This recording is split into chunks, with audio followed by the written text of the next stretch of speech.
are live. Yo, what's up, everyone? Welcome to Xbox Ultimate Podcast, episode number... What are we on right now, guys? Holy shit, it's like blocked off. I can't even see. That was 152 on the bottom. 152. Oh, yeah, there we go. 152. Wow. 152. All right. Thank you in the chat, everybody, for being here.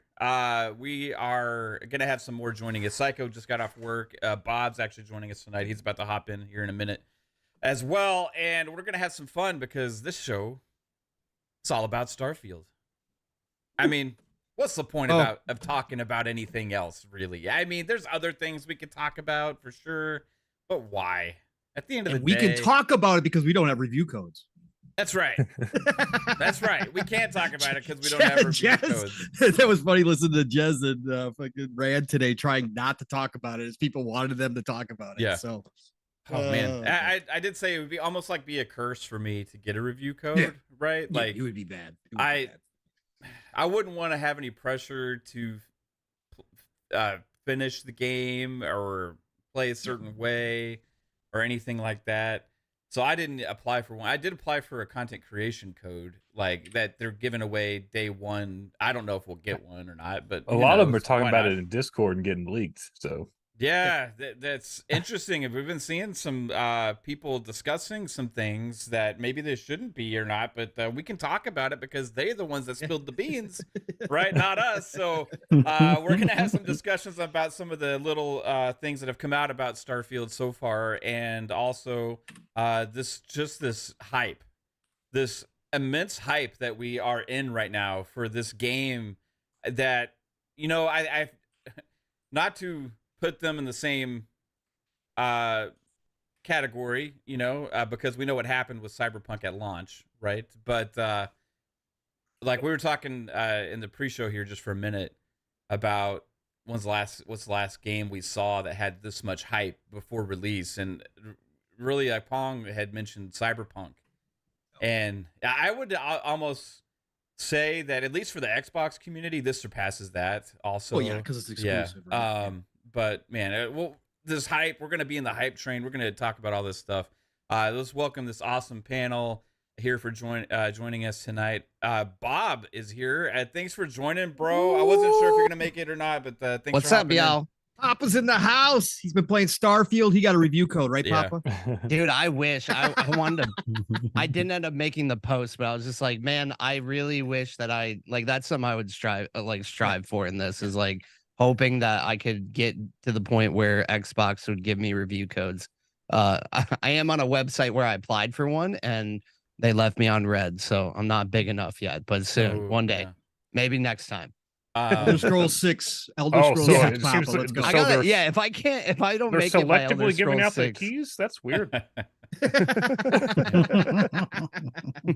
Who was it? Dude. That Reforged Gaming guy was like, God, I didn't get a amazing. code. I think they're just trying to keep me from getting one because I have this amount of subs. And the idiot didn't even realize he signed up on Keymailer, which isn't even like a review code. It's not even an early release code.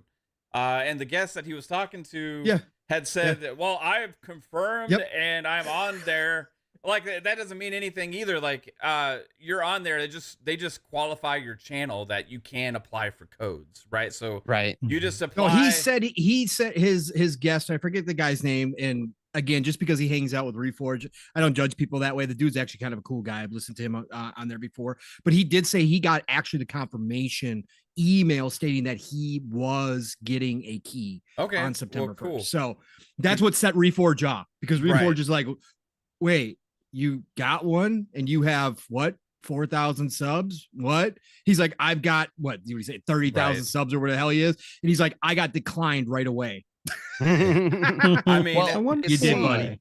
If you spend all your time being negative about gaming in general, you think that like some companies would give you some special treatment there, but we see if it totally works took out. over They gave him Bob's special whole intro. treatment. Jesus Christ, Papa. No, it's like they're trying to filter it's out fine. bad That is reviews. wacky. I think there's a douchebag filter in there somewhere, you know? Like yes. They reserve a table for him by the dumpster. Yeah. It's, I mean, when you make content constantly shitting on this game all the time and trying to diminish it, like, what do you think your chances of going to get a chance to review it? They should give me ones to show that they don't care. That they're cool with that. That's what they should do. Yeah. You know, to even it out. Everybody gets one. Yeah. Even the negative people. Yeah, I can tell you my score would have been a 10 out of 10, and I haven't even played the game, and they ain't giving me a code. You know, I'm telling you right now, it's an easy 10. Well, you see, you're messing up because you're on the other side of the spectrum. You're too easy. They already know that they got your purchase already. Yeah, but it's not even a review copy. It's like not an early thing. Yeah. You know what I mean? It's so just, like it's just content creation key for like, you know, streaming and stuff. Anyway, how are you doing, Fuzz?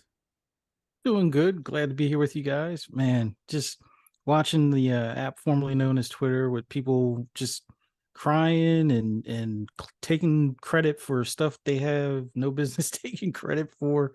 It's been comical, but man, I'm pretty sure we'll get into it. And you know, hype's building for Starfield, and my hype's building for that as well as for Forza. So yeah, it's going to be a busy next couple of months.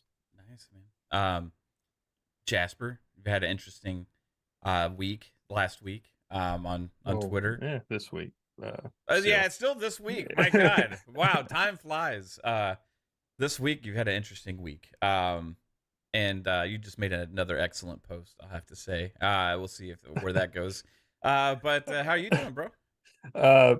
Pretty good. Yeah, it's been a pretty interesting week for me. Also, I guess IGN now, because they're also getting called out for everything they do because I put a spotlight on it. It seems. Yeah, it's interesting the effect that has, because everybody's like ultra paying attention to every single thing they do now. Yeah, it's like their last like 4 posts is like, "There's no Xbox in this. There's no Xbox in this. Why are you negative about Xbox?" Right. And then okay. Today, like they made some posts about. People said that they dug through some files and they can find no record or history of NVIDIA DLSS and the game files. I gotta say that's newsworthy though, because Right. PC people have been discussing that ever since they announced their exclusivity with AMD. It's kind of pissing me off, but yeah, it's kind of a big deal. It is newsworthy. So I mean, IGN can't ignore everything. I mean, come on. It's just that when they adds on to that past the last few days, it just seems it just comes across. You know what I mean? Right. Like if they had done right with the other stuff, then that seems more legitimate, right? So I understand. I just gotta say it is newsworthy. It's not like they just made it up. It does annoy me because like I don't have an AMD card and I don't want to use FSR because it's the worst upscaling option if I have to use that. So it's like. So do you think with their deal with AMD, they're just not using DLSS it's at all? AMD staying. They paid for it. I mean, right. So they have like an exclusivity agreement for FSR, probably. Yep. But modders will put it in there. Yeah, it'll happen. Glad I went AMD. Me too. How are you doing, Pong Soul? Feeling great, brother. It's Friday night. Feeling pretty good. It's been a hell of a week. Lots of good news dropping this week. Lots of fantastic, just energy throughout, minus, of course, the circus, but that's what they do. But for the rest of us, it's been an exciting week. And obviously, again, thank you to everybody for helping get Living Split Screen to 1K this week as well, which was a huge moment for me and Steel. And obviously, all of you in chat right now, most of you have showed up at Living Split Screen one time or another, or are regulars. And obviously, my entire fam here, and even those that aren't not here, are all big part of that. So yeah, it's been an excellent week as far as all that stuff goes. Haven't been gaming a whole lot. We talked about it last night. I haven't been on Baldur's Gate 3 all week. I haven't touched it because I'm trying to get to bed earlier. I've been coming home late, and I've just been like, I touched Baldur's Gate 3. It's going to be 4 hours, man. It's like Diablo. It's like, no, I can't cut myself off. So I've been trying out some other stuff, but otherwise, I'm just excited to be here. I'm excited. We went for 2 hours, over 2 hours last night, man, on Starfield alone. I'm ready to talk it again. Especially with some of the leaks. Again, we're not going to get into spoilers, folks, so don't worry. We're not going to touch the stupid stuff, the story stuff. I'm avoiding that. I'm not even looking at that. I already looked at it. It's dumb. Whatever.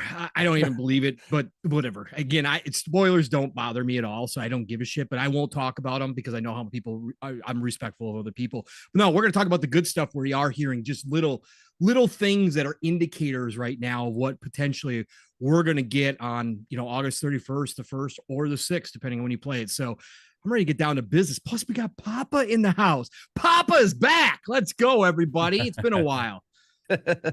It's good to be back.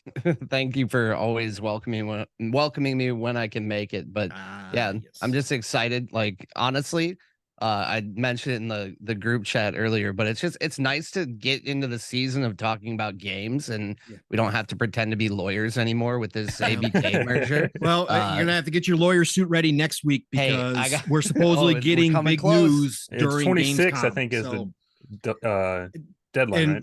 Yeah, and Tom Warren put out today that he knows for a fact they're going to drop something during Gamescom. That CMA is going to come out with some information. Nice, during straight Gamescom. News season. Then it's coming close. They're going to try to shit on Xbox's showcase. Guessing. Yeah, we know you guys are enjoying yourselves at Gamescom. It's your biggest Gamescom ever. So here you go. Here's a big pile of dog shit. We're blocking a deal. Have fun. Yeah, no, I think they're done. They're cooked, man. The CMA, like, I think so. Yeah.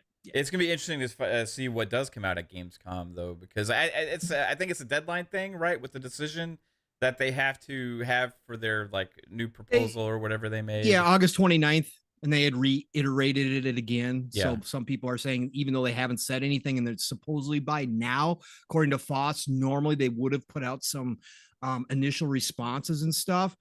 And a lot of people are worried because they haven't. He said, don't worry. This is such a different deal. And what they're doing is unprecedented. He said, don't worry. He said, they're still aiming for that August 29th deadline. So yeah. We'll see. Well, they're on the fast track, right? So that's, I think, the different thing. And they're probably, I mean, maybe the 29th is just like, we're clearing this to close. Yeah. Could be we got an acceptable deal from Microsoft, got acceptable remedies, and we're willing to move forward and let them close. Right, certainly could be a possibility. Or at least like feel good enough about it to allow it to close while they still work out some of the other things. I think that could be a possibility. I don't know all the ins and outs, but it's interesting, man. And we'll be lawyers, one day again. But there will be lots of stuff to cover with Gamescom anyway, right? Because Xbox is going to have a huge presence there, and Starfield will actually be there. They're having a theater presentation at Gamescom. Not a demo. There's no demo, so it's getting canceled. What do y'all think is going to be like on that theater presentation? Because, I mean, how much more can they really show? I mean, people already got the review copies. They had a 45-minute direct. I mean, is this maybe just a gameplay section or breaking down something we haven't seen yet? Because it's probably just a new trailer. Live action trailer like they normally do. Right. Bethesda does normally do a live action trailer. And I think there was some people talking. I think there was a rumor going around that somebody had already seen it or knew that they were making a live action trailer for that. So Yep. I wouldn't mind a new live action Starfield trailer, to be honest with you. Correct. Time to use some of that Microsoft money. Feels going to land in a rocket ship on the stage. Oh, let's go. Let's go. Yeah. But Gamescom should be fun because there's gonna be a lot of stuff there, and Xbox is going big, and I think there may be some small surprises there as well. Keighley has his opening night live. I think on the 22nd. Xbox is on Wednesday. The 22nd. I don't know if Keighley's the same day. Keighley's open night is that Wednesday? Maybe it's the next day. I'm gonna try and stream what we can. I don't know 100% like because of work stuff and everything, but we'll stream what we can from Gamescom here as well. But yeah, dude, Starfield hype is. There is a rumor right now, but I don't know how credible it is. Someone found that you can pre-download Humankind on Xbox, so people were thinking it could shadow drop at Gamescom. That would be. I don't know how. Yeah, it's again grain of salt, but right. Yes, Keighley's opening night live is Tuesday, August the 22nd. Just so you know. Okay. So, yes. Yeah, I'm gonna try and stream that if we can. So we'll see. But everybody, Starfield, fucking A, hell yeah, Starfield. The game is around the corner, less than 2 weeks away, and that's all you see anywhere you look on social media, like YouTube or whatever. It's just Starfield, even places you wouldn't expect it, like YouTube channels doing content, like the former Mythbusters guy who makes set props and stuff like that. I can't remember his name. Adam Savage. Yeah. They're building a Starfield replica ship that they're going to actually have like a remote control type thing and do like actual like a movie type shot with it and stuff like that. So they're having a multi-part series of building that. Watch the first episode. I mean, this is not like, this is long form content of like intricate stuff, you know, but like if you're like the geeky type stuff, you know what I mean, about space and about the everything that goes into designing these things, it's really cool watch. I did check that out the other night. Kate got a little bored because I was It did get a little boring when they were actually putting the ship together. They just were like, yeah, okay, where does this go? we need to put a screw here. It's like, yeah. Okay. Man, amazing amount of Starfield talk there is right now. Now it's getting like the usual people trying to diminish the hype as well, right? But there has been some really positive things come out so far. Now, the people that have the review keys, the Randolph Thors and Jezzes, the Colt Eastwoods, and all these guys that are huge in this Still Xbox can't community. I can't believe Rand gave it our PM in the PM with a $10 I know, super chat. just The to brag that he got. Like they can't really talk about it Rand. because they can't give impressions and stuff, you know, but like somehow some things are still getting out from some reviewers out there. Now there was one guy I'm not familiar with too much, but it seems like he's a pretty big reviewer out there or whatever. It has been putting some stuff on their Discord, I guess. And interesting thing. So, what was his name? So we can get him in trouble. There was another one too. It's Mick Vicker, right? Is that what it is? Nick Vicker? Mick Vicker, whatever his name is. What was it? What is it, Jasper? Do you remember? I said there was another Tyler one out there McVickers. too. Tyler McVickers. Okay. Yep.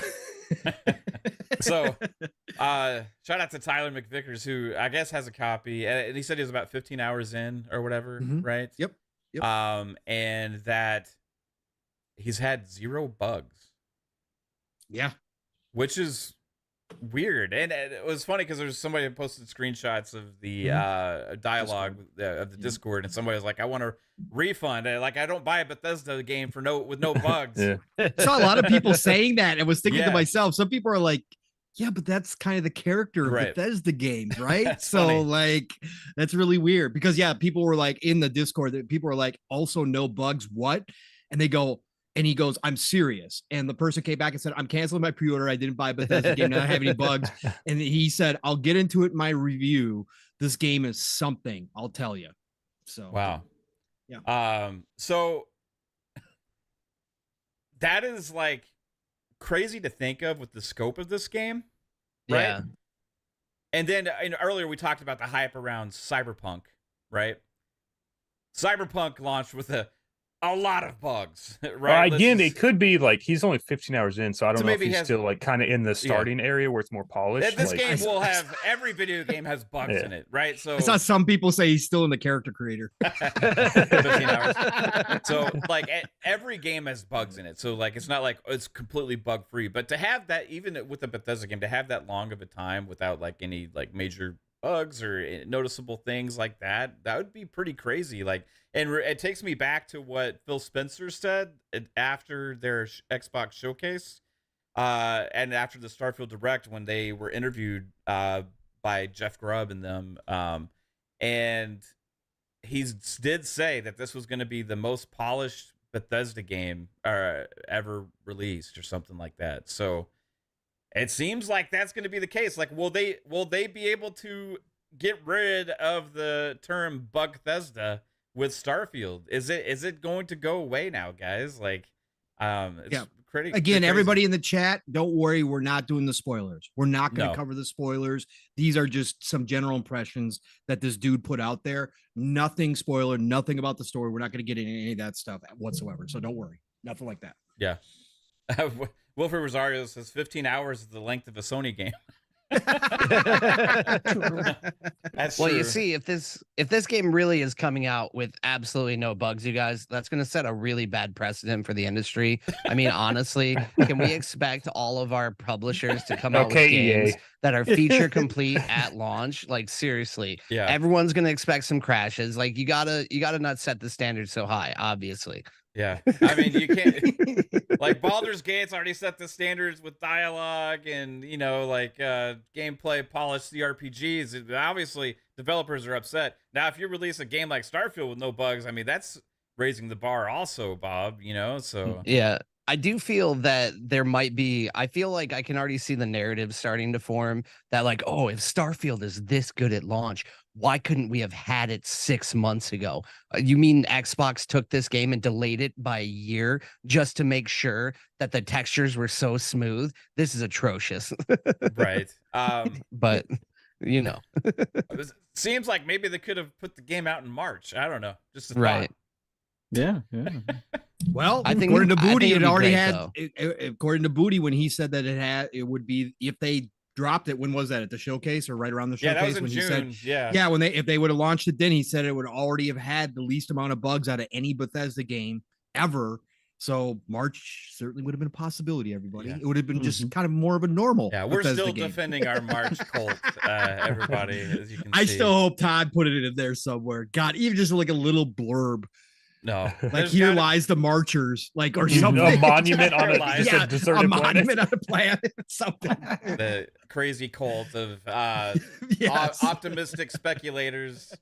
We're just eternal optimists all the time. Everything is great. I put Sunshine on and rainbows. Twitter last night. I was hoping the Easter egg from there was an Easter egg where Fallout New Vegas where you launch a bunch of ghouls into space. Like, I hope you just see that ship like floating out there. Yeah. Oh my God, That'd be great. sick. That would be great.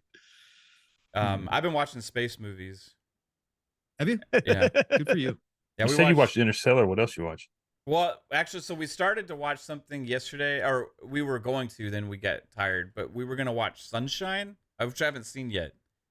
Have y'all Yeah. seen Sunshine? It's Yes. has Chris Evans. I watched in it way back in Yes. the day. Is it any good? Yes. Yeah, pretty good. Yes. If you like, Okay. for like a space sci-fi movie, yeah. I can't really remember Yes. specifically, but I think it's pretty good.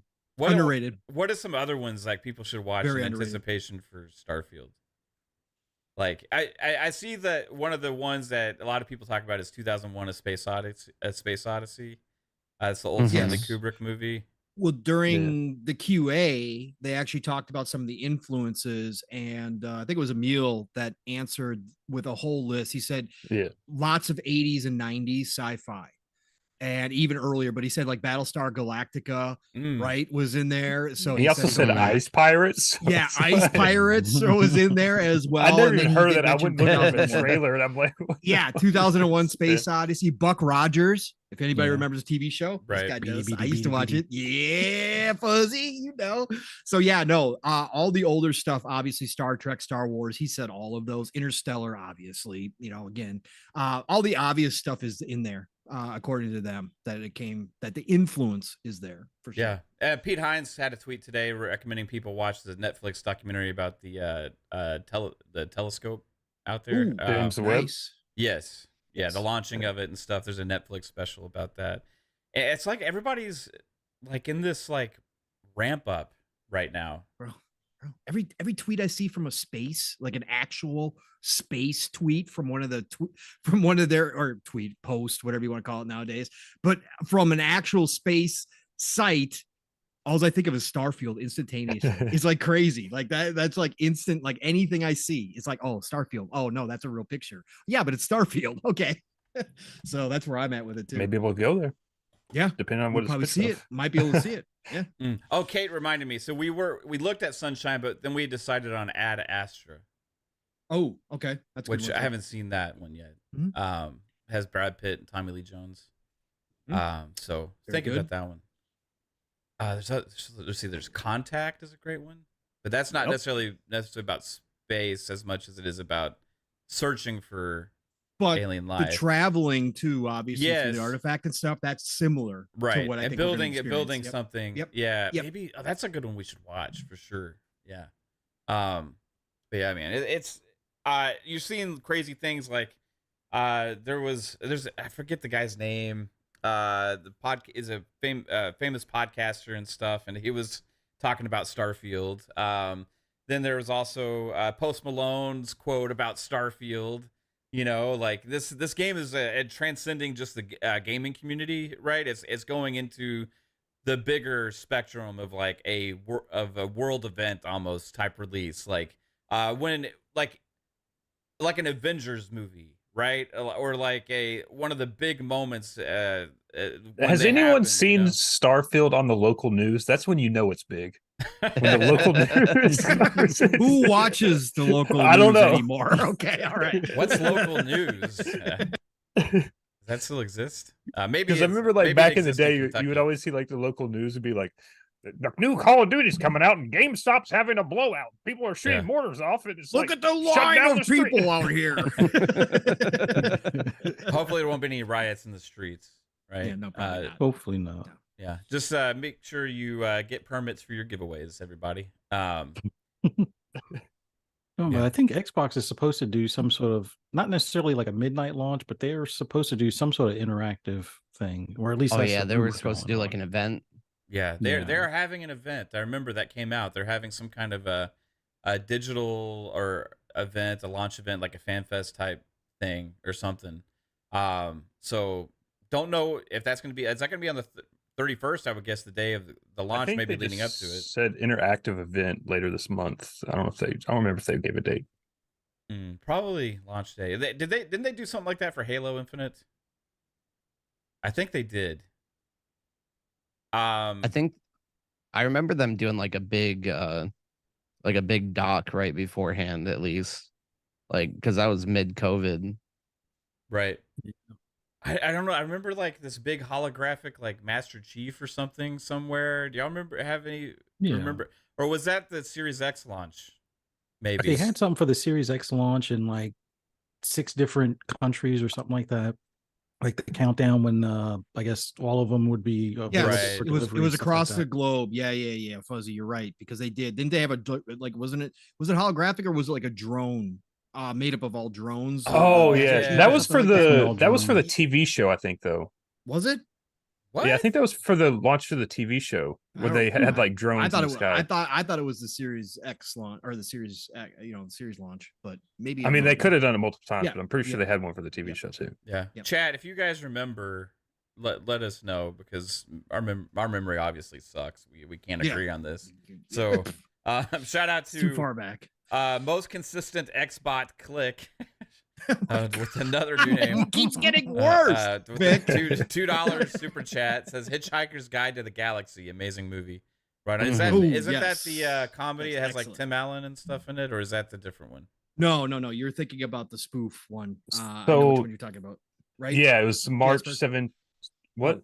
Never mind. You do your thing, okay. Jasper. I was going to say the Halo thing was Halo drones light up Austin, Texas for South by Southwest Paramount Plus in March 2022. So it was for the TV show. Leave it to Lord Jasper, always with the correct Actually, guys. Hey, I own that now, okay? Yeah, you do. He's got the yo-yo-yos, he got the fact checks, and now he's also got the jokes too. He's been killing the jokes this week. Hey, check out his gummy bear tweet, everybody. Anonymous Boss with the $5. Oh, Galaxy? Are we talking about Galaxy Quest? Yeah, Galaxy Quest. Galaxy Quest. Yeah. Okay. Yes. Which one's Hitchhiker's Guide to the Galaxy? That's Bill and Ted, isn't it? Or it's based on a novel. It's got most death in back. it. Yeah. Oh, yeah. It used to be a TV. It was a BBC Most series. Def's actually a really good actor. There's a movie too, right? Yeah, it was a BBC series, and then Most Def was in the movie. And the book is really good too if you enjoy reading. So was the old PC game, which I believe was all word. There was no graphics to it whatsoever. It was one of the word games. Hitchhiker's Oh, really? Yeah, way back in the day on the Apples. Yes. I think you can still watch the old BBC series on YouTube, like in its entirety, and maybe even the movie too. Yep. Huh. It's all text based. Interesting. Yep. Anonymous Boss hit us with $5. Says, "Hello, speculators. 100. Hit that like button. Appreciate you, Anonymous Boss. Yeah, everybody hit the like button, share it out, sub to the channel if you like the content here over on Fun Speculation. We're just living in Starfield hype mode right now. What's going on, brother? Great to see you. Mr. Kima says New Zealand had a 40-foot holographic Xbox Series X. Oh, maybe that's what I'm remembering. Yep. Right. I know. I think it was Dubai had like a 100-foot tall Barbie.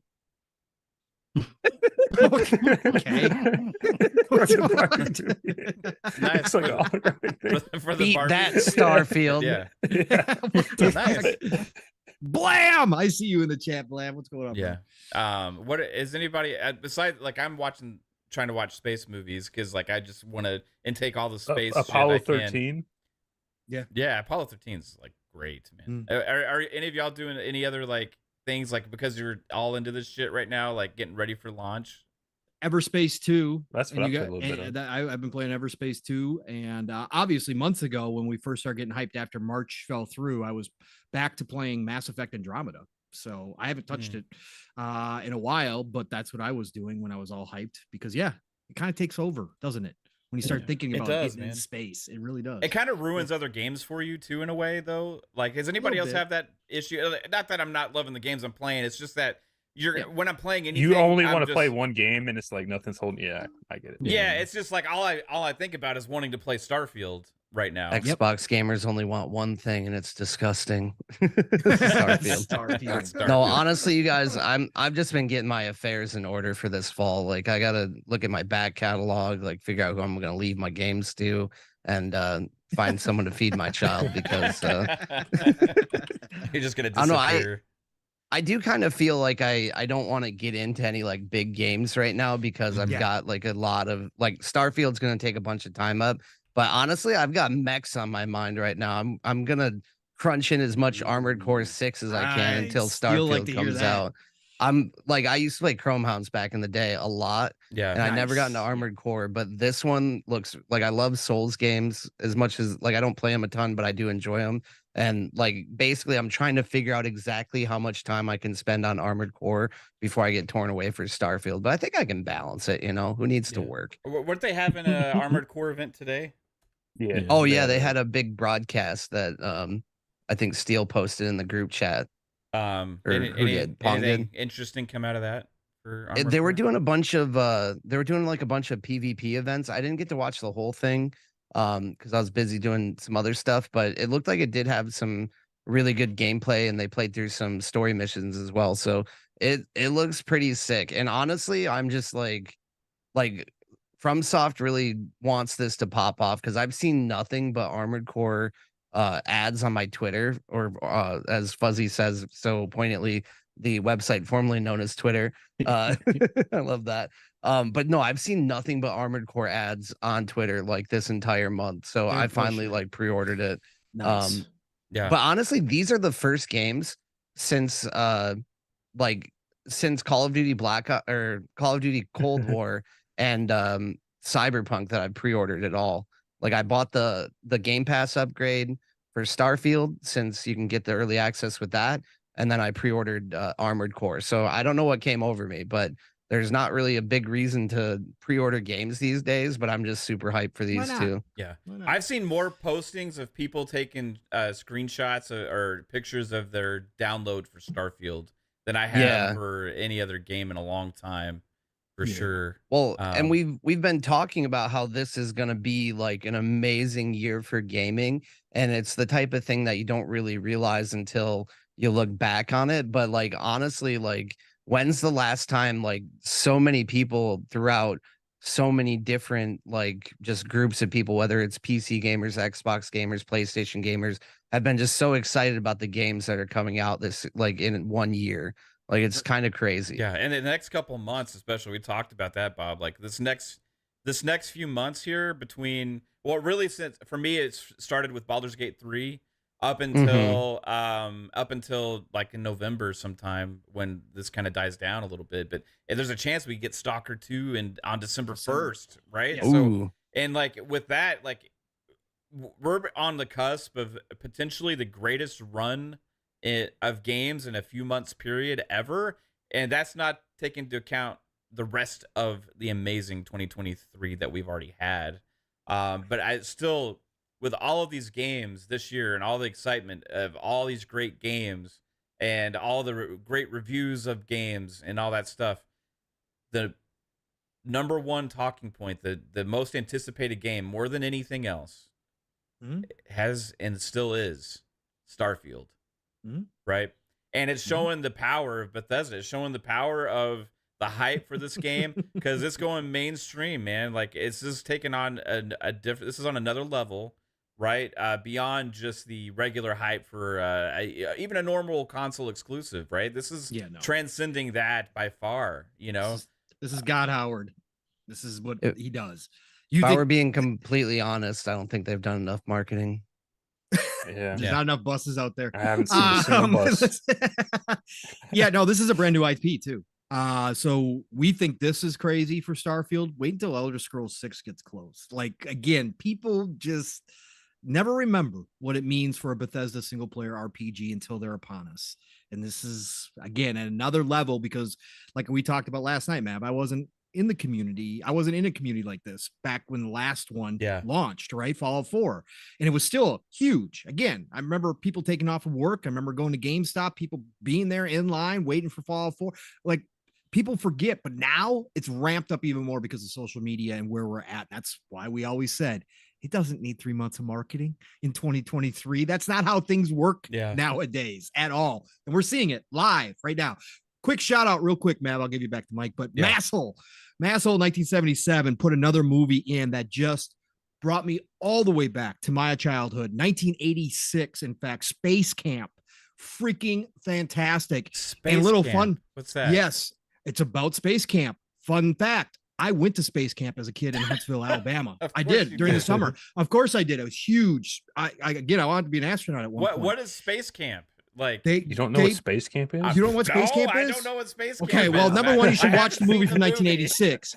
Yeah. But no, they bring you to Huntsville, Alabama, and they train you like astronauts. Like you get to do they train you how to run a shuttle. Like some people get you get to go where they kind of see what you're learning. You go to class every single day and you actually have textbooks and all this kind of stuff. I still have my Space Camp. Mav's somewhere. like, why would I want to go to school? school? It's so much fun. So you learn all about the astronauts, and then they actually set you up in a modeled space shuttle, and you have to perform experiments, and they have some of the kids become pilots, and they have to perform the full takeoff and all that kind of stuff. It's all simulated, of course. And back then, I don't know what it looks like nowadays, but they had all of it there, and it's on Huntsville, Alabama, which is a big space site. So they've got they built a lot of the rockets. Old rockets. Yeah, exactly. It's freaking amazing. It's amazing. It was one of the best experiences I've ever had. Do they take 40-year-olds?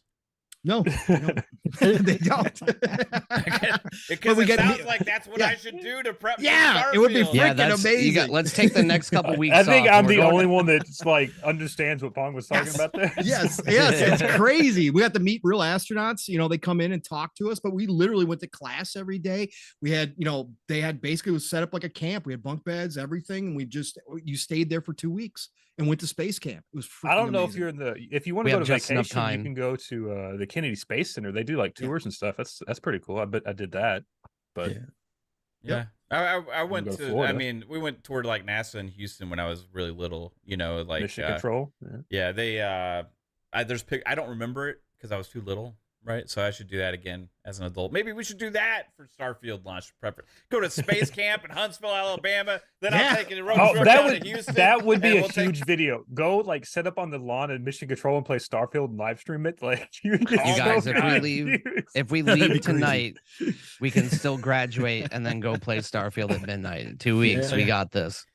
Yeah, he lost me at textbooks, though. I'm gonna be honest. Though. I was all down. I was all down for this until he said, "You sit in class and they give you textbooks and everything." I'm like, "Yeah." It really sounded cool when you said "plain." Of course. You know what I mean? But the textbooks thing, homework. You got to learn the procedures before you can do the fun stuff. Back so you can do safety checks and stuff. Back then, too, they had these.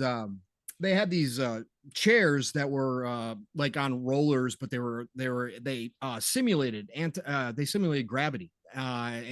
So they would actually simulate like you were floating, like it was crazy. And you had to perform experiments with full astronaut suits on to try to get, the idea of how hard it is for astronauts to be doing what they're doing up there in those conditions. I can just imagine a little Pong soul floating through the. Oh yeah, no, it was amazing. Yeah, because I was one of the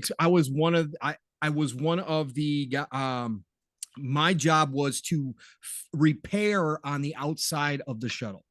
So we had a simulated we had simulated like alarms and everything where something went wrong, and I had to go out and actually do a repair on the outside of the shuttle.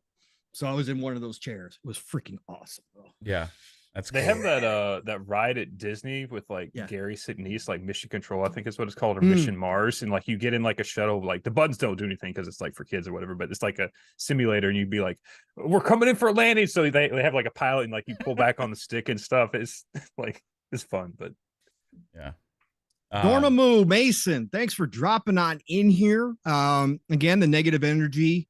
We don't do that necessarily here, but appreciate you jumping in and checking out the show and, trying to bring down everybody to your level. Doesn't work around here. So, yeah, we're going to keep hyping it. And Starfield's going to be bigger than anything that you could have ever imagined. Period. Yeah. Let's get to some super chats real quick. Let's see here. Where do we leave off? Yeah. Anonymous Boss with the 5. Appreciate you. Says, hello, Mav, Pong, Jasper, Bob, Fuzzy, and chat. Yo, Mav, pretty please could I by any chance become a mod? P.S. Starfield, let's go. Yeah, I got several mods in there right now, man, but I appreciate you. And if we need one, I'll definitely hit you up. Alvin with the $5 says, need a 3 seashell decorative option for my bathrooms. Modders, get on it. But how do you use the 3 seashells? That's still a mystery. You know what the 3 shells are, but you don't know what space camp is? Come on. Oh, I know what the 3 shells are. I attempted to try and see if I could figure it out one day. That sounds like a disgusting experiment. It was really weird, man. It just didn't go how I thought I would. No, Vic, I'm not older than the moon landing. Nice try. I ain't that old. That was in 1969, I think. Right? It's so crazy to think back that what they were 6 able years to before I was born. accomplish in 1969. You know what I mean? And we can't go back and we won't get into it. That's a whole nother rabbit hole. Right. Yeah. The next couple years, though, maybe. Next couple years. I did see Russia's like trying to build like a moon base or whatever, or something like that within the next like 20 years or something. Oh, China's already on the dark side of the moon. Building stuff. There was CIA plans back in like the 50s where they wanted to put a moon base on the moon. So yeah, interesting. It'd be interesting if we could pull this shit off. Like it would be nice to. Well, the current plans is to have a station halfway between Earth and the moon, so you can like have people in the station that can just take regular trips to the moon and stuff, and like build habitats on the moon, so it's quicker and more efficient. I volunteer Pong. He went to space camp. He should be ready to go. You muted, Pong. I clicked it. Yeah, no, I'm ready to go. Let's go. I'll do it. I'll do it. Yeah, you just got to ride in one of Elon's shuttles. I'm cool. I trust Elon. We're going. It's probably safer than that. Yep, I'm good. Let's go. Right on. Let's see. We also got Game Shark with the $2 says, watch Flash Gordon. It sucks. I think I've seen parts of Flash Gordon. I don't think I've ever forced myself to sit through the whole thing. Most consistent Xbox click again. Shout out to Vic with the 5. Says, Houston, we have a problem. Mav never knew of the space camp. Don't think he's ready for launch. No, we already talked about this because of some of the stuff today that came out. And I hit Jasper up in the DMs and said, Jasper, get ready because we're just going to be getting Mav questions nonstop about what to do. I said that last night in the PM when you were talking about how Mav was talking about how do you hide cargo. I'm like, he's going to have so many questions. Like, we're not put this cargo. Teach me how to smuggle. Question for Pong. Do you think Mav will truly understand and appreciate this game without going to space camp? That's a good question.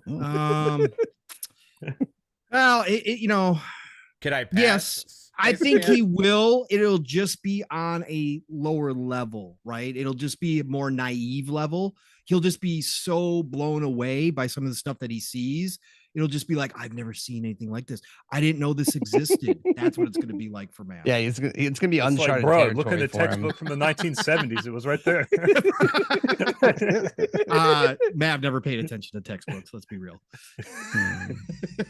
I didn't. I'll be honest with you. Like, they existed. I was a good student, except for homework. I didn't like that shit. I didn't do it.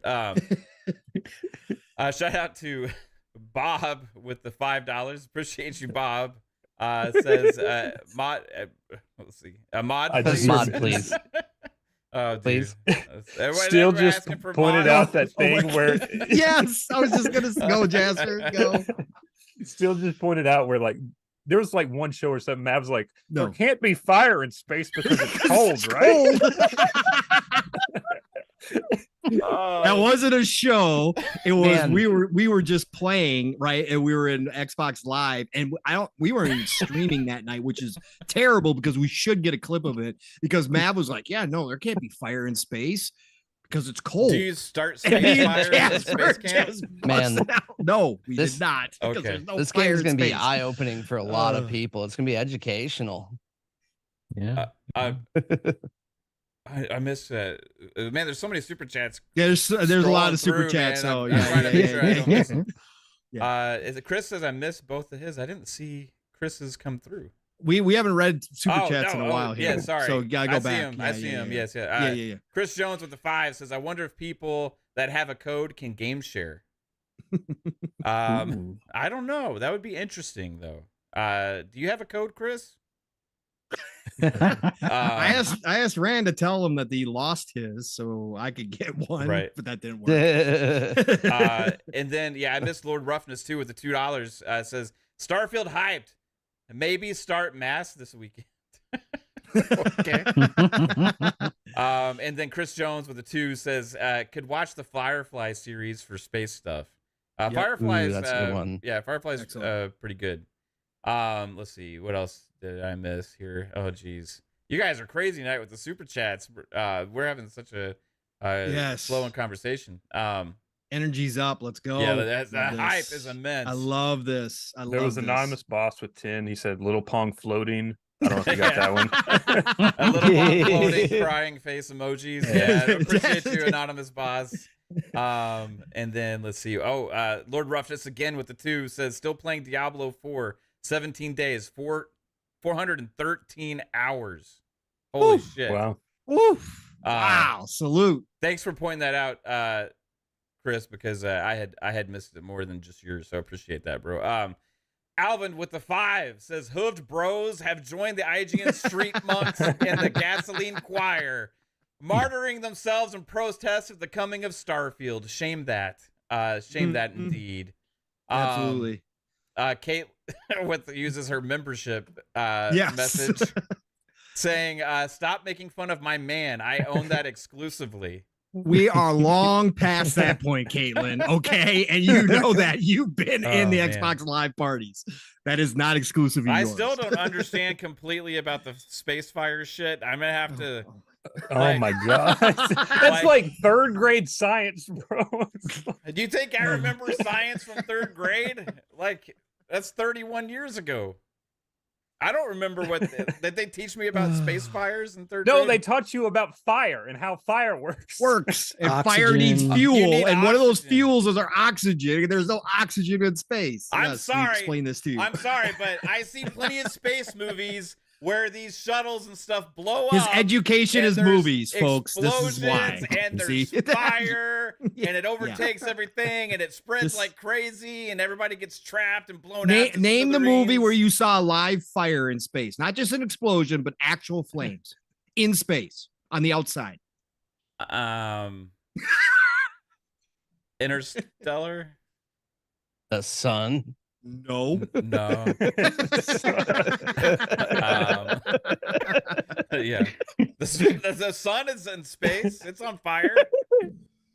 Actually, well, Jasper, I'll let you take Oh this my away and talk god. about Now we're gonna superheated go through plasma. fucking plasma. fusion on it. Right? Oh, I blame the fact that my parents didn't send me to space camp. Okay, I would know this jeez. shit. Like, I would know, but they just knew that I didn't like textbooks. Caitlin. Oh, Um, ouch. Delilah HD, very Shout out to generous, Delilah. very generous without even a message with the $20. Shout out to GWG, great Yeah. members of the community. She's a Absolutely. senior designer at Microsoft. Just amazing. Thank you, Delilah. Super appreciate Appreciate that. You're awesome. And Anonymous Boss says, don't forget my other super chat. Is that the little pongs flying in space one, floating in space? Yeah. I think we got that one. So appreciate you. Oh man, the hype is immense. What did Kate say this time? Oh, Oh, okay. She went with Masshole said everything's bigger in Texas, and Caitlin said except Mav's brain. Oh, I'm glad she said brain. Yes. I thought she was going with something else. Okay. It's okay. I just try to comprehend this stuff. Maybe I'll learn it when I'm playing Starfield. That will be my goal. I'll tell you this. Besides running my drug empire in Starfield, I will find a way to start a fire in space. I have to show that it's possible. He brings a flamethrower out like an EVA and he just shoots it. Nothing happens. Nothing happens. What's this? It's just squirting liquid. What's going on? Mav, your determination to make fire in space within this game is going to fuel the narratives of IGN editors everywhere, and we can't stand for it, okay? Yeah. About the poor physics in Starfield. IGN. Stop trying to ruin the cause, okay? The game would be a perfect 10. However, they mistakenly made fire possible in space. So to appease 0 stars Mav from fun speculation. So 9.9. It's a 6 out of 10. 6 out of 10. Yeah. Unplayable. Anyway, what was my original question before we all got off track? What are we doing to kind of prepare for it? Yeah. What are y'all doing? I've just been falling down the YouTube rabbit hole, like everything from like Secure Team with alien stuff to the thing about Russia with them going to Venus as opposed to Mars because of cheaper, or budget and distance and whatnot, and just the YouTube rabbit hole has been that was interesting because back in the day they originally thought Venus would be a better habitable planet instead of Mars, so Russia focused on Venus instead of Mars like we did. Yeah, and then they found out 900 degrees. Yeah, bad. You see all the clouds disappeared out of Venus too for the first time. Oh really? Yeah. They've been watching it. I think I was reading. Was it Neptune? Was it Neptune or Venus? It was Neptune, maybe. Was it Neptune? I think it was Neptune. Was it Neptune? Venus is still like cool. Like a fireball kind of deal, and ammonia, not ammonia, but methane. Yeah. So I do believe I just Venus, can't wait. Oh, sorry, Fuzzy. No, go ahead. I think with Venus, like there was bioindicators that there could be some form of life there, possibly. Living at 900 degrees? You never know. Those tardigrades, Mav. Those tardigrades. We talked about that a couple weeks ago. Space bears. Yeah. I looked. That's even scarier. It doesn't look like a bear though. It looks like a little like grub worm or something. Like I looked it up. Yeah, but close up they have a little bit. They're pretty damn cool. They're kind of cool looking. Yeah, I like them. Should we start like what would happen if I had a collection of them? Like could I have a collection of tardigrades? There could be one on you right now. You wouldn't know you have a collection. You can see them. So I don't know. Here's my collection. What if I have this an invisible thing? I could say I have the most like amazing creature in this invisible jar right here, and nobody. Yes, you could pay people to on see a microscope. my Nobody would be able to tell. People can pay to see our tardigrades. Sure, do that. Come look at my tardigrades, everybody. Oh my god! You can smuggle the what do you call them? The drugs for Starfield in those. That'll be your secure container. Protected by tardigrades, indestructible tardigrades. Yeah, I'm gonna have a tardigrade defense force in Starfield. I know. Now you guys got me thinking. This is a Bethesda game. Bethesda games have bears. They have irradiated bears. They have bears in Oblivion, bears in Skyrim. Space bears are probably going to happen. They're going to be intelligent. They're going to have suits.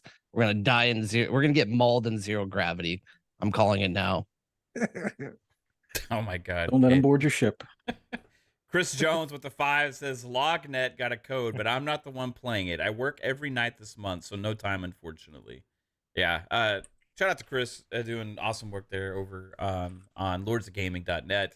And I curious who the code's going to, who's going to review the game over there. I'm sure there's going to be lots of reviews. We know we won't get a Reforged one, which is, I'm sure everybody's so disappointed about that. But there will be so many reviews out there. Will this be maybe one of the most reviewed games this year? I would say that and Spider-Man 2 probably. The 2 most reviewed games probably. I'm wondering if it'll like we talked about this on PM and the PM, if it'll help counterbalance the the biasness that's out there a little bit. Yep. Buzz, I do think if you judge from like Google Trends, like it's blowing up on trends, so it's gonna be big all across the board for journalism. Yeah. It's a fight for clicks rate with this game though, right? It more than likely will be, although I'm curious to see when it comes to like the SEO side of things, because they already IGN was saying some players as opposed to Xbox players kind of thing. So it's like they don't want to mention Xbox to help with the SEO on that, but they'll go ahead and mention players in Starfield. So they're just being, well, at least IGN is just being weird, but we'll see how the rest of them or hopefully Gamers Rant or whatever that one is that always has things like this is better than Starfield. This is better than Starfield. Does anybody take that site seriously? No. I just see people like reposting pictures, like some of the captions like, Starfield's loss is this game's gain. It's like, how does that even make sense? Like, yeah. Their content seems like AI generated using keywords. You know what I mean? It's just the same article. They just changed the title. I'm pretty sure. Right. For sure. Welcome to the show, Psycho. Hello. Hey. How you doing? Good. You sound good, man. All right. I was wondering. Hopefully, I didn't blast everyone's ears off with the new mic. So yeah, Psycho just got his new microphone. So congratulations. Yeah. Nice. Thank you. But yeah, welcome, bro. What you been up to? Oh, not much. Just going to space camp. Just going to space camp. Did you go to space camp too? Am I the only one that didn't know about space camp? I think so, bro. You think you went to space? You went to space camp? No, we went. Yes, we went to space camp. How do you not know? I didn't say I didn't know. I said I went to space camp. Oh, okay. And you said, "Am I the only one?" And I was like, "Yeah, no." Which one did you go to? Cape Canaveral. Oh, okay. So you weren't there. Okay, all right. I kind of feel left out. I'm getting angry at my parents. Like as this, I never went to space camp because I don't have one like near me. So, but I knew what it was. Huntsville's got to be pretty close to you, isn't it? I mean, it's like maybe 8 hours. Went to one. Come on, man. I don't know. Yeah, they didn't have one in New York City, so yeah, it wasn't going to happen for me. Yeah. Anyway. Times are different when I was growing up, Pong. True. You sound like we should be saying that to you. I know. When we were growing up, Jasper, times were different. We had to walk to school uphill both ways. Like we actually played outside. TVs didn't have remote controls. You were the remote control for your dad. We had to channel, turn the dial. The knob, and when it broke, you put a screw in the hole where it broke, so you could turn the screw and then turn it that way. Yeah, that's the way we lived back then, man. 13 channels. 13 channels. That's a lot. On your wooden TV. Oh yeah, and then you use your wooden TV as a TV stand when it goes out. Yes, yeah, for your 19-inch Magnavox. Yeah, and that wooden TV is like weighed 1,000 pounds, and it only had like a 20-inch screen on it, right? Yeah, that's why it became a TV stand. Right. Shout out to Zenith. Good old Zenith. I miss Zenith. Zenith was like a Rolls Royce of TV companies back in the day, man. It was like if you had a Zenith, you were doing all right. Yeah, it was like made in the USA. Yeah. Tom from Toonami, Armageddon is always a must. Absolutely love that movie. And shout out to King Gremlin in the chat. J Rock, what's going on, J Rock? I see you, brother. Shout out to Armageddon. There is an amazing animal cracker scene in Armageddon. It helped me inspire my love for animal crackers. I wouldn't mind eating those animal crackers, but what are you doing to prepare for Starfield, Psycho? I am watching Firefly, Cowboy Bebop, maybe some Gundam Wing. Let's see. Maybe some old school was it Macross, and shit. And know, like, what's that fucking movie? The Hitchhiker's Guide to the Galaxy. And that was already brought up. Yeah, that yeah. was Talking about awesome. that in Yeah, chat. yeah. It's a good one. It is. That, and then I mean, you can go Star Wars, but God, there's so much. Tiny E. God, yeah, the usuals. Yeah, the usuals, right on. Is this the most hyped game you? What's the last game you've seen hyped like Starfield? Halo 2. That's a throwback. I mean, Yeah. that you're talking about all the way to the Halo 2 days. This, I mean, that was Halo another. 3, I would say. Was Yeah, Halo 3 more- was more Well, hype. I worked at GameStop during Halo 2 and Halo 3, and we had more of a turnout for Halo 2 than we did for Halo 3. But that was we had, but at the time we had like 8 TVs set up with consoles, so we had like a little LAN party outside the GameStop. We had pizzas ordered. I mean, it was like a whole event. Halo 3, we didn't have the game. No one, brought TVs out, but we did have pizza and stuff. Same thing with Call of Duty, but the amount of hype and the amount of just excitement I hear from just general public, because Are you of seeing that at course- work a lot right now? Is that a lot of the talk Yeah. at work? Yeah, so a lot of people are, because the thing that I get a lot of, because they want to do the upgrade to the premium edition, and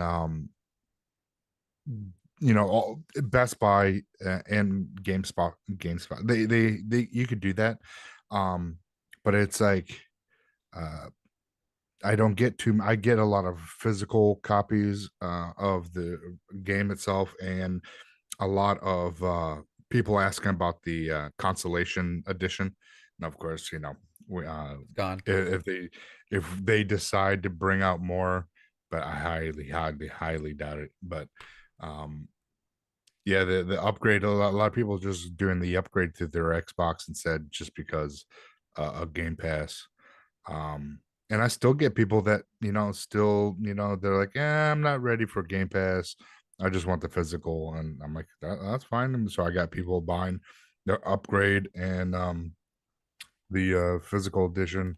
But it's one of those, it's just the casuals, the parents coming in, and they're just people just, hey, what's this Starfield that I'm hearing about, and I go on this whole tangent about what's Starfield and everything, and I get people excited, and they're like, oh, my kid got an Xbox, so cool, I'll let me pre-order the next Starfield. So for being in Game Pass, we have quite a bit of pre-orders. So no word if we're gonna do a midnight release, but I think midnight releases are out the way, because I just did the Madden release, and we did that at 9:00. Right. So yeah, it's like with this game launching, like with the they got so premium- many they got to cancel pre-orders. Yeah, it like with Game Pass too. I always wonder how much of an effect that has on like the stores like GameStop and the midnight launches and stuff like that, right? Because the easiest way to get this game is Game Pass, right? And very then, much so. like yet last night I finally went ahead and did the upgrade thing for like it was like $31.49 or something, I guess, because the Game Pass discount that you get. Yeah. So and then I got it pre-installed on the Xbox. I'm gonna pre-install it on my PC. Give me good to go across the board for that, man. And I think that's what a lot of people do these days now. Instead of getting in line, I do miss the days of getting in line at GameStop for midnight launch, and then going to me and Kate would, especially Big for time. Halo, like we would go and we would do the midnight launch thing, then we would go to Walmart right after, and we would go get like the Doritos and the fucking like Mountain Dew Code Red, and then all that shit, right? And then come home and just planned we're gonna play Halo all fucking night. Right? That was like what we did, and it was such a blast. I miss those days, but now I don't have to get off my ass and go anywhere, and I can already have the Doritos and the Mountain Dew in the house. I don't like Mountain Dew, by the way, but we can have it in the house and just fucking start immediately playing the game, which takes away the eventness of it. You don't have to drive and download it and install it. Or...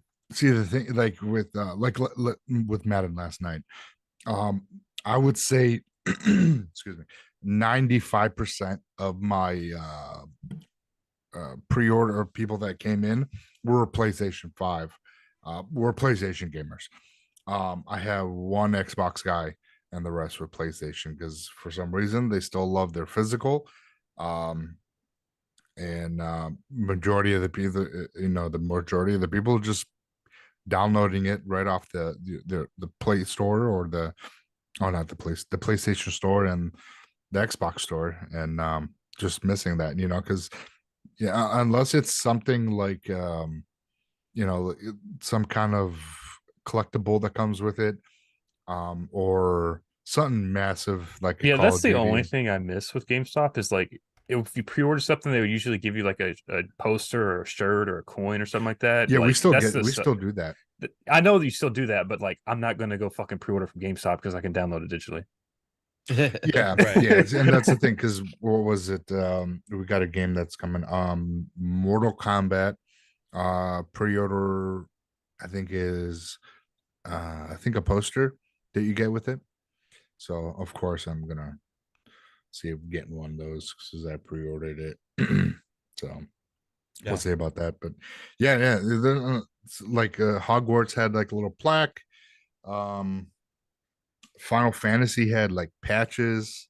It just, and like Pikmin 4 had plastic pins. And so it just depends on what the games were and what they offered. So like Starfield, we're starting to get marketing in our store for Starfield. We got some plaques up on the wall. Do you have a bus parked outside? Yeah. No. Then you got shit marketing. It doesn't matter then. Yeah, that's true. No, the poster I think is a bus with Starfield on it. So that's pretty. It's not even. That'd be one of the shittiest posters ever. Nice. Exactly. If your advertising isn't on a bus, it doesn't count. Exactly. That would be amazing to start selling a T-shirt that has a bus on it with Starfield. Right. That'd be great. New merch idea for the podcast. Caitlin. Yeah. And say this is marketing.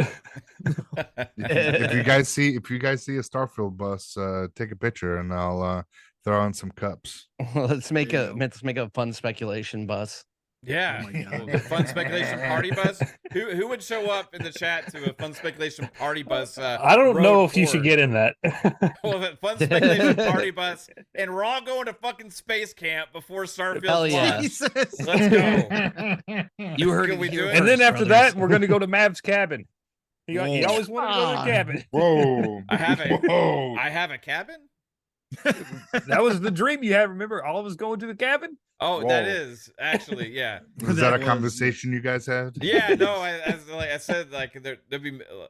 Was it? I forget if I actually had a dream about this, or if it was just what my dream would be. But a little bit safer than the cabin you wound up at, Psycho. Yeah. Yes. Well, yeah. That's a throwback right there. That's a throwback Wow. right there. Oh my god, bro. Why you gotta bring up nightmares like that, bro? We all Nightmares, you were all about it. Just to give we had to talk you out. Wait, we all thought Psycho was gonna die.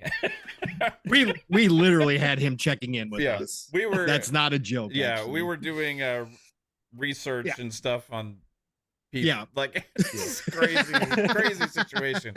Anyway. Oh yeah. I had a great fucking weekend. I forgot that. I had a great weekend. But we also have the same fear every time we find out he's going to a Dave Matthews Band concert. Right. And then he doesn't come back online for 2 days. Right. Or 3. He's sleeping. Yeah. Or 3. Yeah. And then he shows up with news from 5 days ago. It's great. Yeah, because I haven't slept for 3 days, and then I sleep for 2, and then I wake up like, where the fuck am I? So Yeah, That's how it goes, man. Marcher's gone wild. Tom says. Yeah. Let's go. Is That that would a be late nice. night Comedy Central commercial? Yeah. Marcher's gone wild. Yeah, just put Marchers on the bus and say this is what we've amounted to. And then let's all head to space camp together, guys. It'd be fun. Pong's an expert. He could teach it, right? I could get my old textbook. It's probably really old information from the 80s, but Do you Yeah. actually have it still? I do. Is I it? do. I is got the it- binder. It's thick. It's like this. Is it like in your desk, grabbable right now? Is it in your No, attic? it's not. No. It's packed. It's packed away. It's out in the storage in the garage. Okay. So, but it's out there. I saw it. I don't have the binder. I think the binder got wrecked, but I do have the entire. I think I still got it all. I might have tossed it at some point, but I know. Yeah, it's like this thick. It was a ton. It was a lot. It was fun. That might be valuable someday. Pong Souls space camp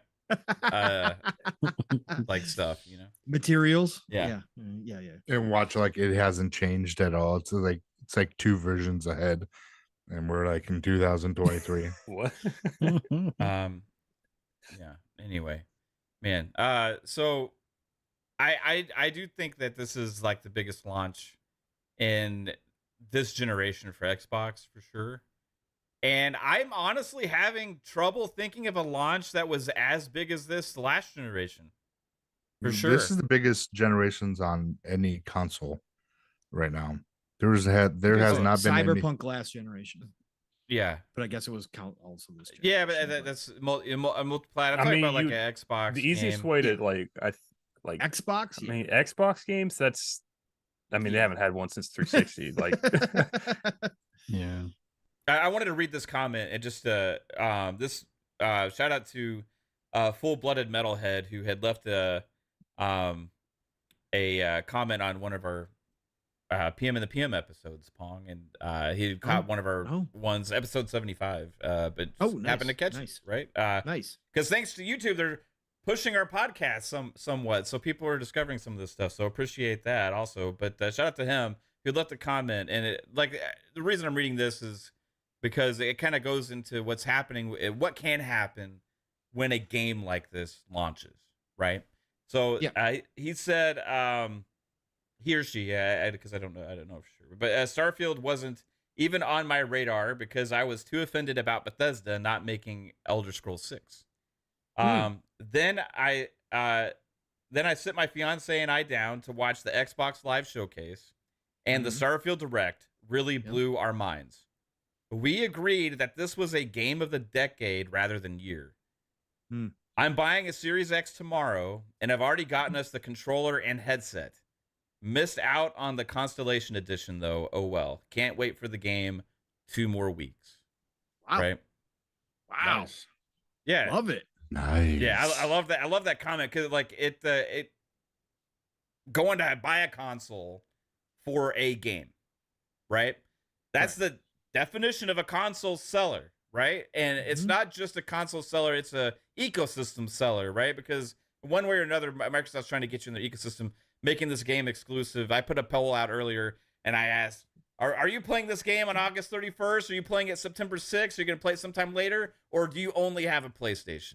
That was my 4 options, right? And I think that it's bringing to attention like people that have been avoiding the ecosystem is like, if I want to play this game, I need to jump in, right? One way or another. So have we had a game like that for Xbox in a long time? I would say Halo Infinite was a big launch, but it wasn't like that. People already are Halo fans, or they're not. You know what I mean? And it's not necessarily going to bring in a ton of new people because Halo's such an established thing. But it's been so long since like a big Bethesda single player RPG came out, and especially a new IP from Todd Howard also adds to that hype. Like, Bob, like, is this a tide shifter type game? Yeah, I definitely feel like the way it's shaping up, like Halo had the potential to definitely start winning people over. I think it's definitely kind of a formula that has potential to come back, but with like the shift towards battle royale and everything, like that's part of the reason why it wasn't as big. Also, the beta basically just ended, so they fumbled the launch of Halo really pretty hard. I'm glad that it's in a good spot where it is. It'd be a different story if Halo was the game it is now when it came out. What is it, 2 years ago now? Is my math Yeah. right? But Yeah, at this just point, about. Starfield is like looking absolutely amazing. And I do feel like this is the game that is going to start to like it's the exclusive that's going to start to actually make people buy a console for, or at least beef up their PC, just because of the level of detail and the fact that it is a Bethesda game and it's absolutely like epic. Like, I mean, honestly, like people are still playing Skyrim today. And like when I was just thinking now with our conversation, like when's the last time I bought a physical copy of a game? And one of them was like Skyrim on the 360. It's like the last big like Bethesda games that we've had like this were Fallout 4 and Skyrim. So it's like there's a big void right now for games like this. There's a lot of potential for Bethesda to deliver. And with that being the big exclusive and all the hype around it, I do feel like we're going to see like a lot of people coming to Xbox and checking it out, Yeah. especially along with Game Pass and everything too. And the mainstream's kind of pushing it too, right? We talk about before, Xbox and that cool card or whatever, you know what I mean? And like, if you got something that you feel like you can't miss out on, you know what I mean? Like an event that's going on in the world, like, like this is that level of hype, and sometimes that's what creates that, you know what I mean? Yeah, I think though that with the problem with that though is, do people see this as an Xbox game or do they see it as a Bethesda game? And does that mind share keep with Xbox? Because if it doesn't keep with Xbox and it keeps with Bethesda, then I don't know if you see that shift long term. But if they're playing the game, does that matter?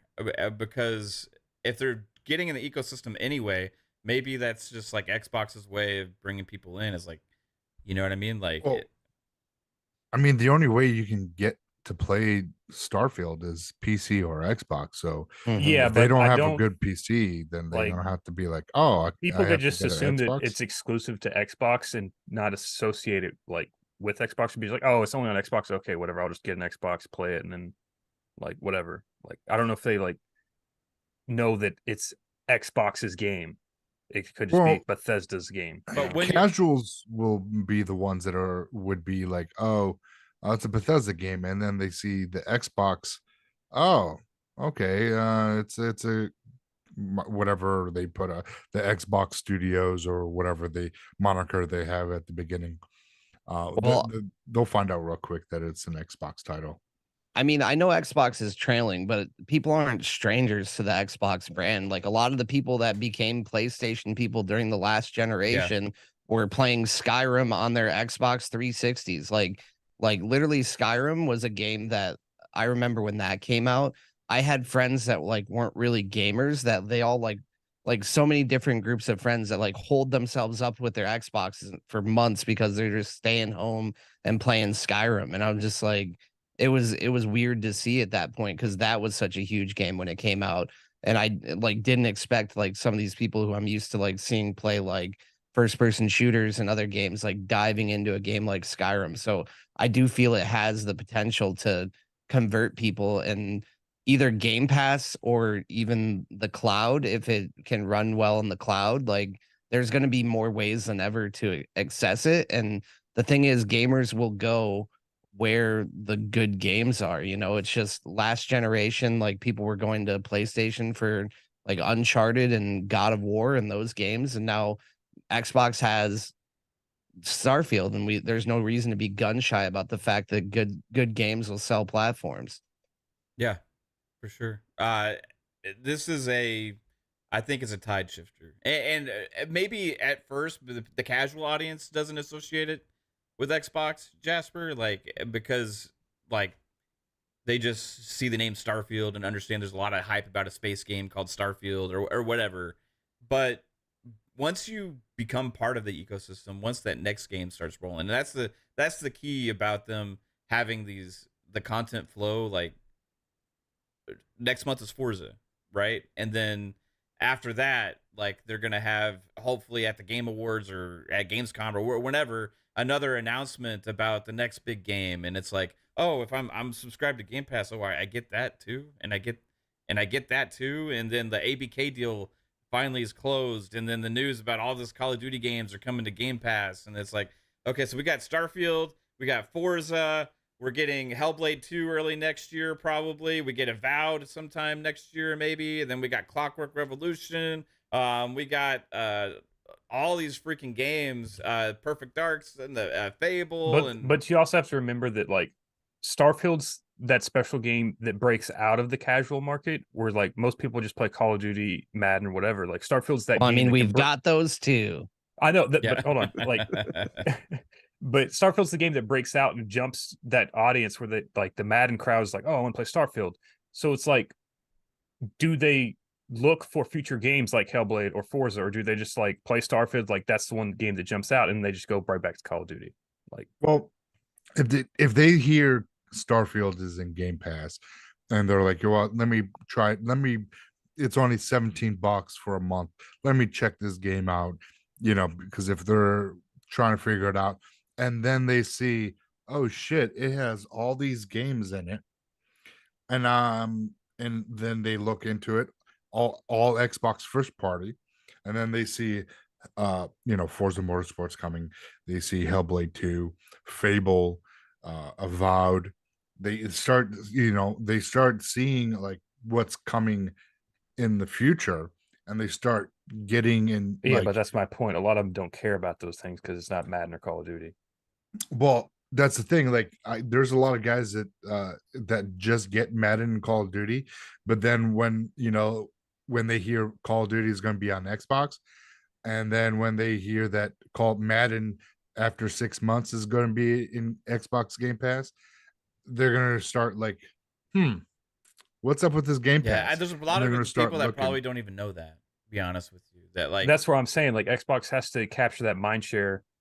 Like they have the marketing. The marketing's honestly fine. It's just they don't have the mind share for people to stay within the ecosystem. Right, but that's what I'm getting at though. Like, is Starfield the game that gets them in to start paying more attention, like, and to see these things, right? Like, could very well, because whether they realize it or not, like, then like they're going to be in the Xbox ecosystem at that point, right? Like they're playing an Xbox exclusive game, Starfield. Whether they're playing it on PC, whether they're playing it on an Xbox console or the cloud, like you're gonna see that Xbox Game Studios and the Bethesda, and you're gonna see the talk about it and all these reviews and all this talk is gonna be about Xbox and PC and stuff, and there won't be any mention of PlayStation with this, except hey, you can't play it, right, unless you have one, and that becomes a strong sentiment out there. Like Xbox, this is the reason, like, why they spent $7.5 billion on Bethesda and ZeniMax. A hell of a Media. deal for Activision. Yeah, that would have been a hell of a deal for Activision, right? It would have. This is why they spent so much money, and people talk about like, well, you're not really gonna get a return on one game, but like the attention and like the big games and the having moments like what we're witnessing now with the hype that is becoming mainstream with this game, it does a lot to help Xbox as a brand, right? Yeah, and that's where I think what we're seeing right now, because you can like watch other just random stuff and on YouTube or whatever, and just people are just randomly talking about how they're excited for Starfield now. Just like clips keep popping up randomly all over the place, and it's interesting to see that because you haven't seen a lot of that in the Xbox ecosystem for a while, right? You've had some moments with Halo. Like I remember like Simu Liu was like putting stuff out there, how excited he was for Halo, and he he's Shang-Chi, right? So he was like a big actor kind of talking about that stuff. But that's like, you can only like point to a few things with that stuff, right? But like this is going to another level with the amount of people that are talking about this game now. The second Post Malone said it, you knew it was legit, right? Yeah, that's a big deal. Yeah. Jokingly, it is kind of a big deal, right? Like, And that's my point. Xbox has to make sure people understand that it's an Xbox game and not just a Bethesda game. I think they will, but like I'm like today, I had a couple people come in, and I had this father son, and he's They getting work for the county.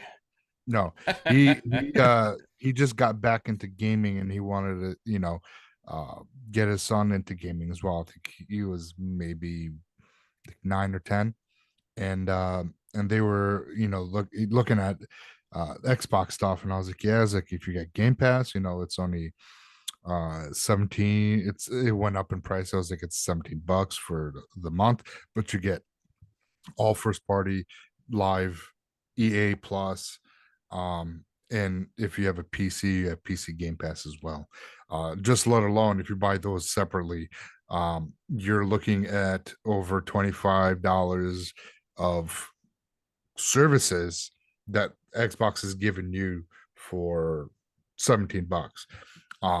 So I see a lot of like people that are seeing the value of Game Pass, and then like, hey, Starfield's coming up, it's just right around the corner. That's going to be one of the biggest Bethesda games. So it's like word of mouth.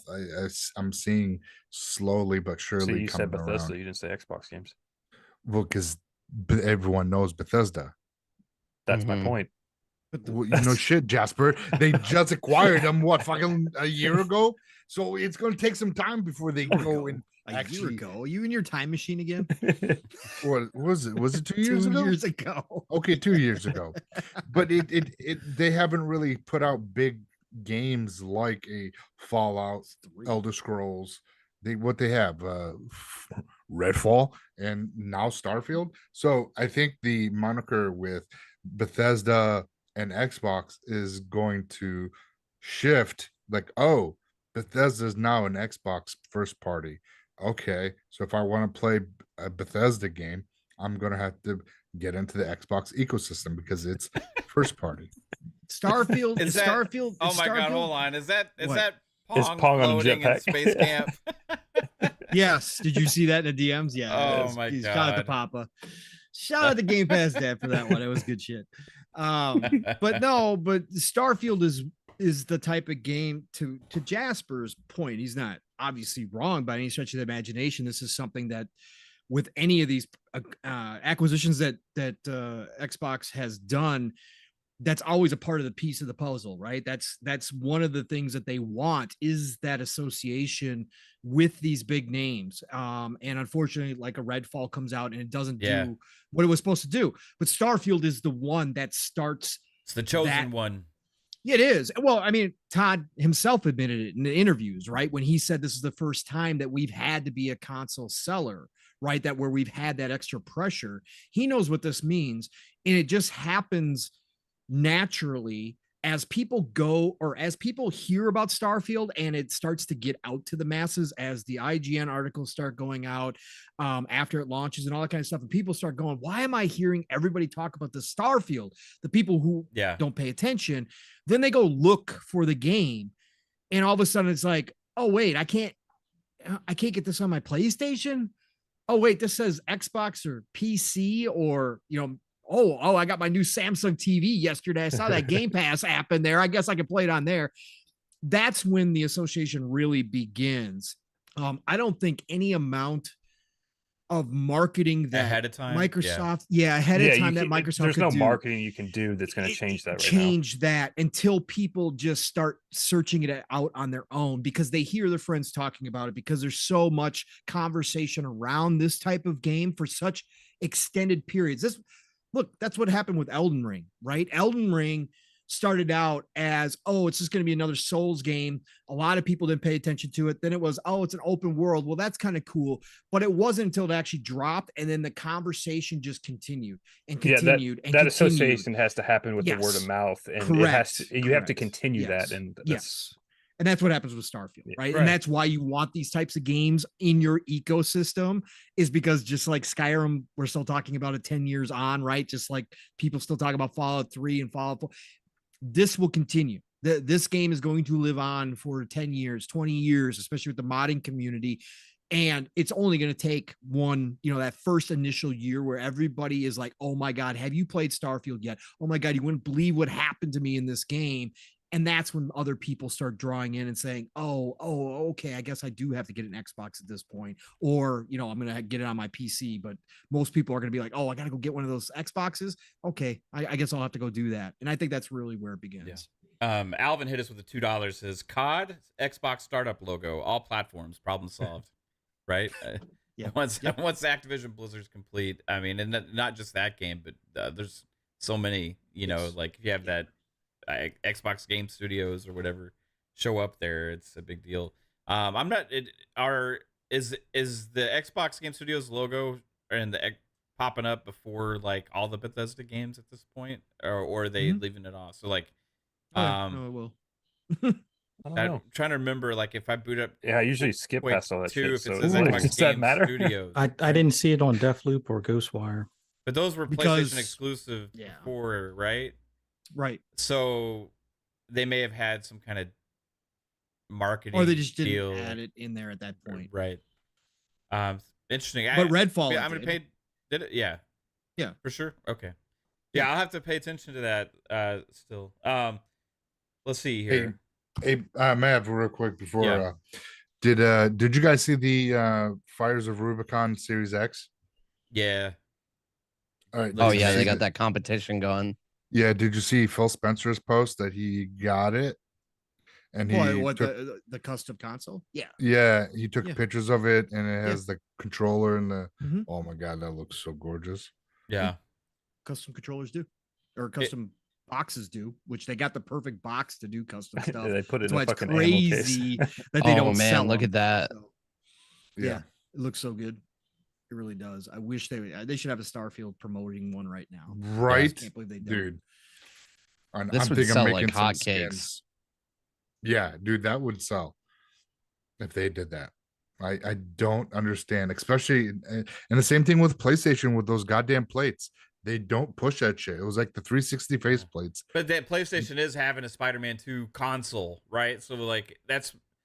Maybe yeah, it has to do It's with just the face plates. So yeah. It's also It's- like it's just the face plates and the controller. No game, $600. yeah. But what see, I'm saying PlayStation's is- smart about it is though they're keeping it where the plates work on the new models and the Slim, whereas Xbox, like they kind of once they made the Slim Xbox, the plates stopped working. So then it's like there's no point in buying them because they Right. don't work on the new Xbox. It would be So- nice, they- like if They kind of gave up did on it. plates pretty quickly. I feel like Yeah. the face plates. Like I made a custom one myself, and then that was the only one I ever used.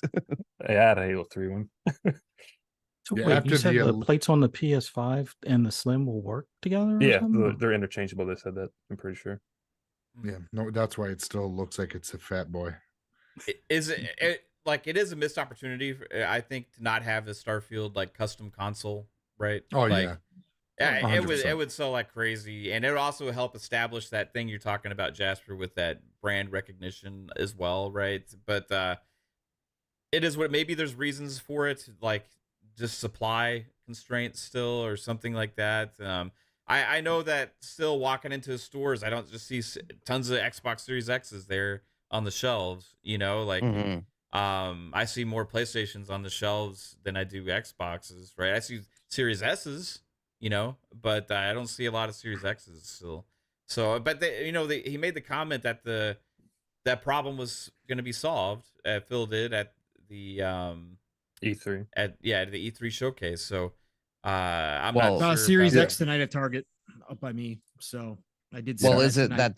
that they're selling as much as they're producing though? Like, did they increase production and they're still I think they selling them probably all filled out? up the server, the cloud servers already, so they can finally use those plates in Xboxes now. Yeah, I think so too, Jasper. I think you're right about that.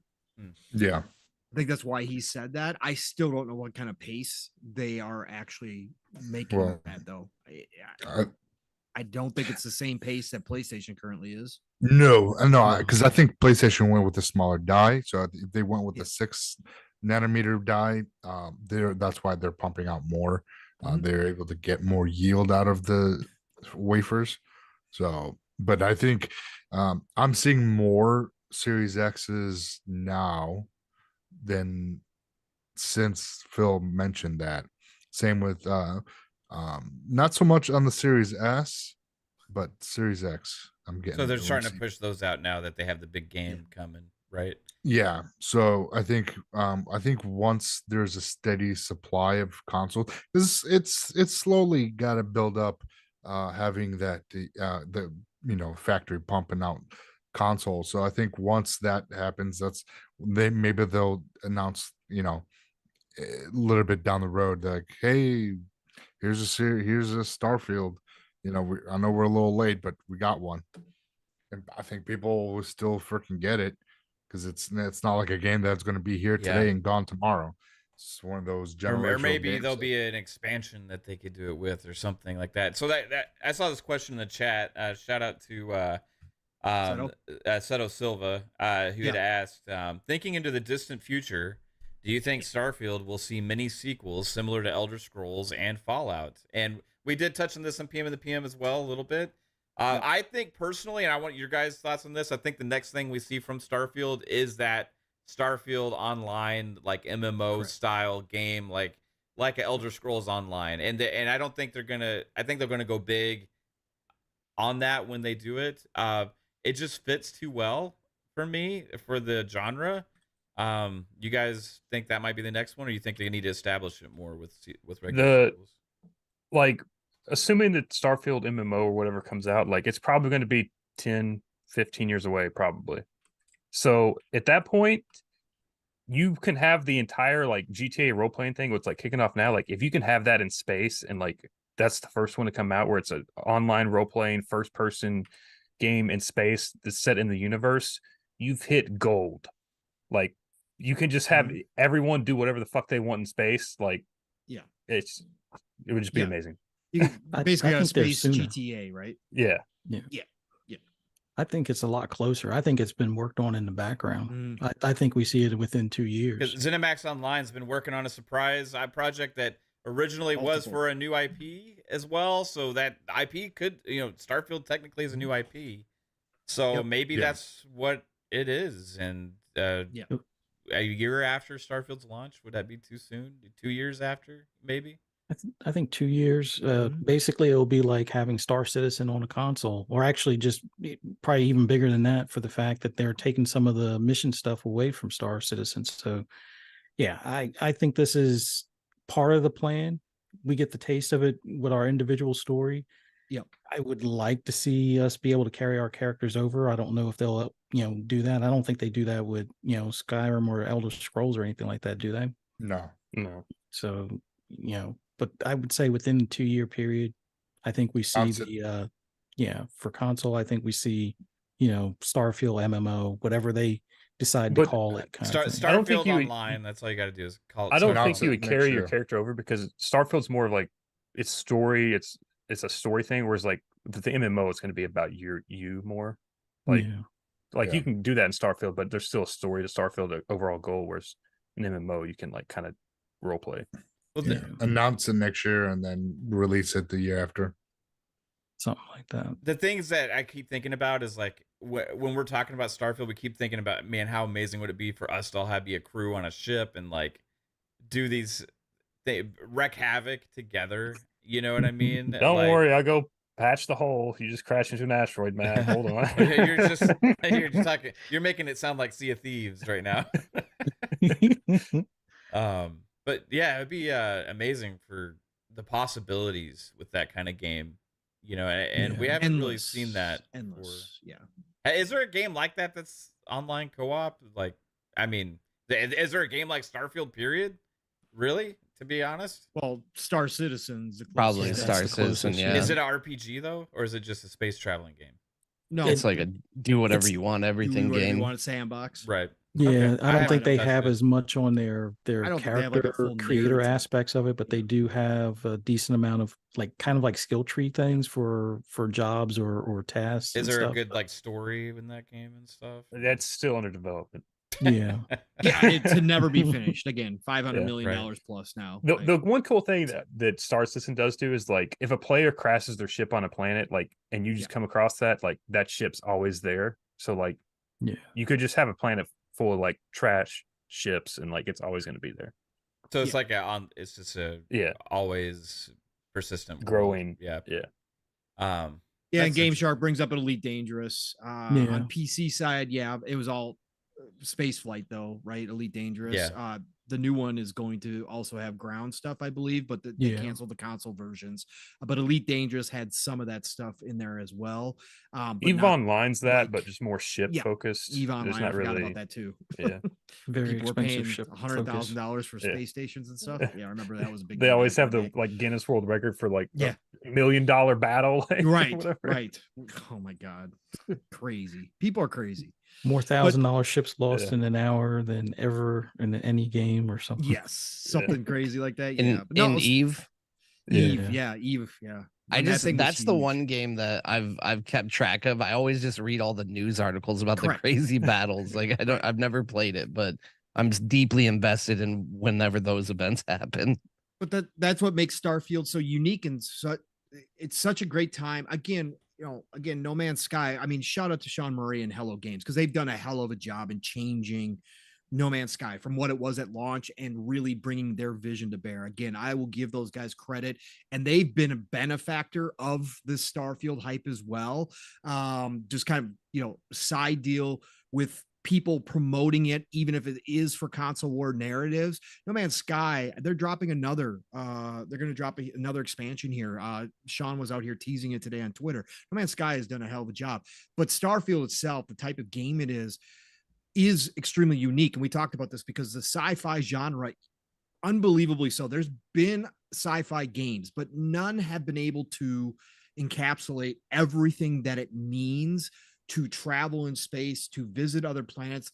We've had a lot try it, and obviously that's why No Man's Sky got hyped up. Correct. That's kind of what we were promised. Kind of what it was promised. Mass Effect, right? One of the greatest Mhm. games of all time, one of the greatest trilogies of all time on my top 5 list, of course, is absolutely brilliant for what it is, but it's a very narrow, focused type, heavy narrative driven game. Space is so expansive, even compared to just thinking about like an Elder Scrolls open world. It's so much different that, again, like Todd has always said, the technology just hasn't gotten there yet to get his vision off the ground. So I think we're really entering a new era where we may start seeing more sci-fi games that are like this, but Starfield's coming at a perfect time where it hasn't been flooded. The gaming market hasn't been flooded with these types of games. We don't have all these different sci-fi games that we can pick from. Hell, we don't even have a freaking open world real Star Trek game out there yet. Open universe Star Trek game, which is unbelievable. Maybe we will at some point, but we don't even have that. So Starfield is coming at a perfect opportunity that it will have its own place here as this kind of complete sci-fi experience. From everything that we've seen, from everything they've talked about, that's what they're going for. And anything that's missing, Bethesda's got one of the best modding communities in the entire world that is going to fill any gaps that aren't there or any things that people want to see. We're eventually going to have them in this game. So I think that that's why this is drawing even more attention for a new IP because of what it's promising to deliver. And a lot of people have been waiting for this type of game for a very long time. Yeah. I just can't wait, bro. I think we're gonna have, while like some games you could like maybe look at a character's face or whatever and be like, this is like, oh my god, next level or whatever like that. I think the like thing about this game is gonna be the awe-inspiring like beauty of just like the different planets you're on and the natural environment that's created from the light and the planets that surround you and all these things. And that's what takes me away whenever I watch the Starfield direct and all these kind of things is like those third person shots when like walking slowly on like a planet and you see like this other planet's like really close, like, and it's like a ring planet or something. And there's like a moon off there. And it's like we're all going to have our own moments like that and our own discoveries of the beauty of space. And that's, in a weird way, that's like what I'm most excited about. I want to like find the most amazing looking places out there and take pictures, right? Like That's like, why space is so beautiful, and that's why I love it, because you just look up and it's like everything's new all the time. yeah. It's like, And that Ooh, Tyler space. Tyler McVicker again early had said in that thing, it's like it's mind blowing how good the game looks for it being creation engine, is what he had said when he was. I don't know if he's sort of breaking embargo with that or not. He is, but- because you're not supposed to say a damn thing according Right. to Jez and Rand. Like Yeah. you can only say you're playing it. That's it. Mhm. Like Right. that's all you're allowed to. So Yeah, so hopefully he doesn't get in trouble for that. But anyway, like we all seen the game running like in creation engine with the trailers and stuff like that. But we kind of think back to these Bethesda games, and you know, they've always been really good looking games. You know, like Skyrim there was never a game that looked as good or played as good as Skyrim in that genre. Same thing with Oblivion when it came out, right? Same thing when the Fallout 3 when it came out, right? Fallout 4, I felt like kind of people had gotten used to it and didn't really accelerate it that much, but I feel like this is that next leap now where you still see some of those things like with the character models and all that kind of stuff. If you compare it to like the games where that's what the game is all about, is like these certain scenarios, but like this is a grand thing with so many different characters and stuff. And to be able to create this whole space environment like that, we're going to be just, it's going to be like in awe. I feel like we're going to be playing this game, and there's going to be several times where we just stop for a moment and we're just going to be in awe. You know what I mean? And I don't know how many times, like 3-Bit's going to go fucking crazy playing this thing. How much he likes to stop, and even in like Halo or whatever, and just stop and look at the skyboxes. How is he going to do? How is he going to ever move? Because there's no sky in space. So It's all sky, Jasper. No, photo mode's about to go wild, dude. Yeah. Do you think we're going to see some of the most amazing screenshots ever from Starfield? I think we are. Yes. I mean, It's just gonna look at be the ones they generating- showed off. Yeah, it's going to be generating PC wallpapers for the next 10 years, like sunsets, moons, rings, just Especially with the whole- ray tracing lighting and what they've put into it. Again, some of their screenshots, their own screenshots that they showed off. I mean, again, that's what the game is. It was straight from the game, or absolutely unbelievable. You couldn't. I mean, they looked alien. They looked crazy good. Like, yeah, you're absolutely right, Fuzzy. It's going to be going forever and ever and ever. Well, people are going to be playing the game for a decade. Or more. And it's going to get better. Yeah. It's just going to keep getting better. That's Like, man. yeah. That's a good point too to think about it, because they've really improved Skyrim and stuff over and they're about to release another Fallout update at some point here for Fallout 4. And really it's kind of a trademark of what has been a trademark of the Xbox ecosystem now. You know, for these big games and stuff, they really support them and they update them and they keep the content going, and games get better and better over the years, right? To think about, even with Starfield launching, what it's going to launch like, to think about what it could be 5-10 years from now, and especially with the modders and all that stuff, man, it's like not even just that, like they can keep expanding because they're only covering like 0.5% of the universe that our galaxy. They can just keep building out our galaxy. Depends what Bethesda wants to do with it, right? Yeah, they Yeah. could. It's like it's a blank canvas for the modders and for Bethesda. Again, there's so much they could add to this game down the road. You know, like I said, maybe this one lasts even longer than a Skyrim. Like, honestly, I still think that they're going to have a Starfield 2. I think this is one of their pillars, but I think that really truly in the interim, we could be seeing expansions for this game longer than some of their even other games. And I you know, it just depends where Bethesda wants to go, what their, you know, roadmap looks like, but I think they could have a permanent team kind of working on Starfield. Like, they legit could. And that's going to be interesting how they handle this, because Elder Scrolls still needs attention. Yes. Fallout, and I think, didn't Todd say they didn't really want to hand off Fallout to another studio? Or I feel like they made a comment about that, like that was their main line or whatever. They don't. Yeah. So these games are so massive and they take so long. Like the last game they made was Fallout 4 for the mainline series, and this is like now a pillar. Starfield is one of the 3 pillars. It'll be Elder Scrolls, Fallout, and Starfield. And with the much control as he wants to have over this, like that does add a component to where we're gonna have to wait sometimes 8 to 10 years for a sequel to one of these games, right? Yeah. The last Elder Scrolls game was Skyrim, and that's the next game they're tackling after Starfield, which was already That was 2011. Yeah, terms working on it. So yeah, that's my point. Then after that, do they finally get to Fallout 5? Right? Like, Yeah. when are we going to see that? Like that's a very interesting thing. Are they going to have to change the way they do their studios so they can take advantage of these games more? But then Todd Howard loses like some of his control over it all if you spread things too thin, you know? Like, Does Todd start? Does taking he a little even step make it back? to Like, Starfield 2? right. Yeah, I'm thinking he might That's- step away by then. That's the thing. I think he might step away after Elder Scrolls 6. Yeah, that's what I I think. think. I think he might. That might and be then the do swan things song change or at that whatever. point. Right. Elder Scrolls 6 because he started Bethesda when they were making Daggerfall. Right. So he started with Elder Scrolls. So does he end it with Elder? Now he said he has no intention. He hasn't even started thinking about that he can't see himself doing anything but creating games. He might be one of those guys that just does Does it till he's Works till he's 80. can't. Yeah. Right.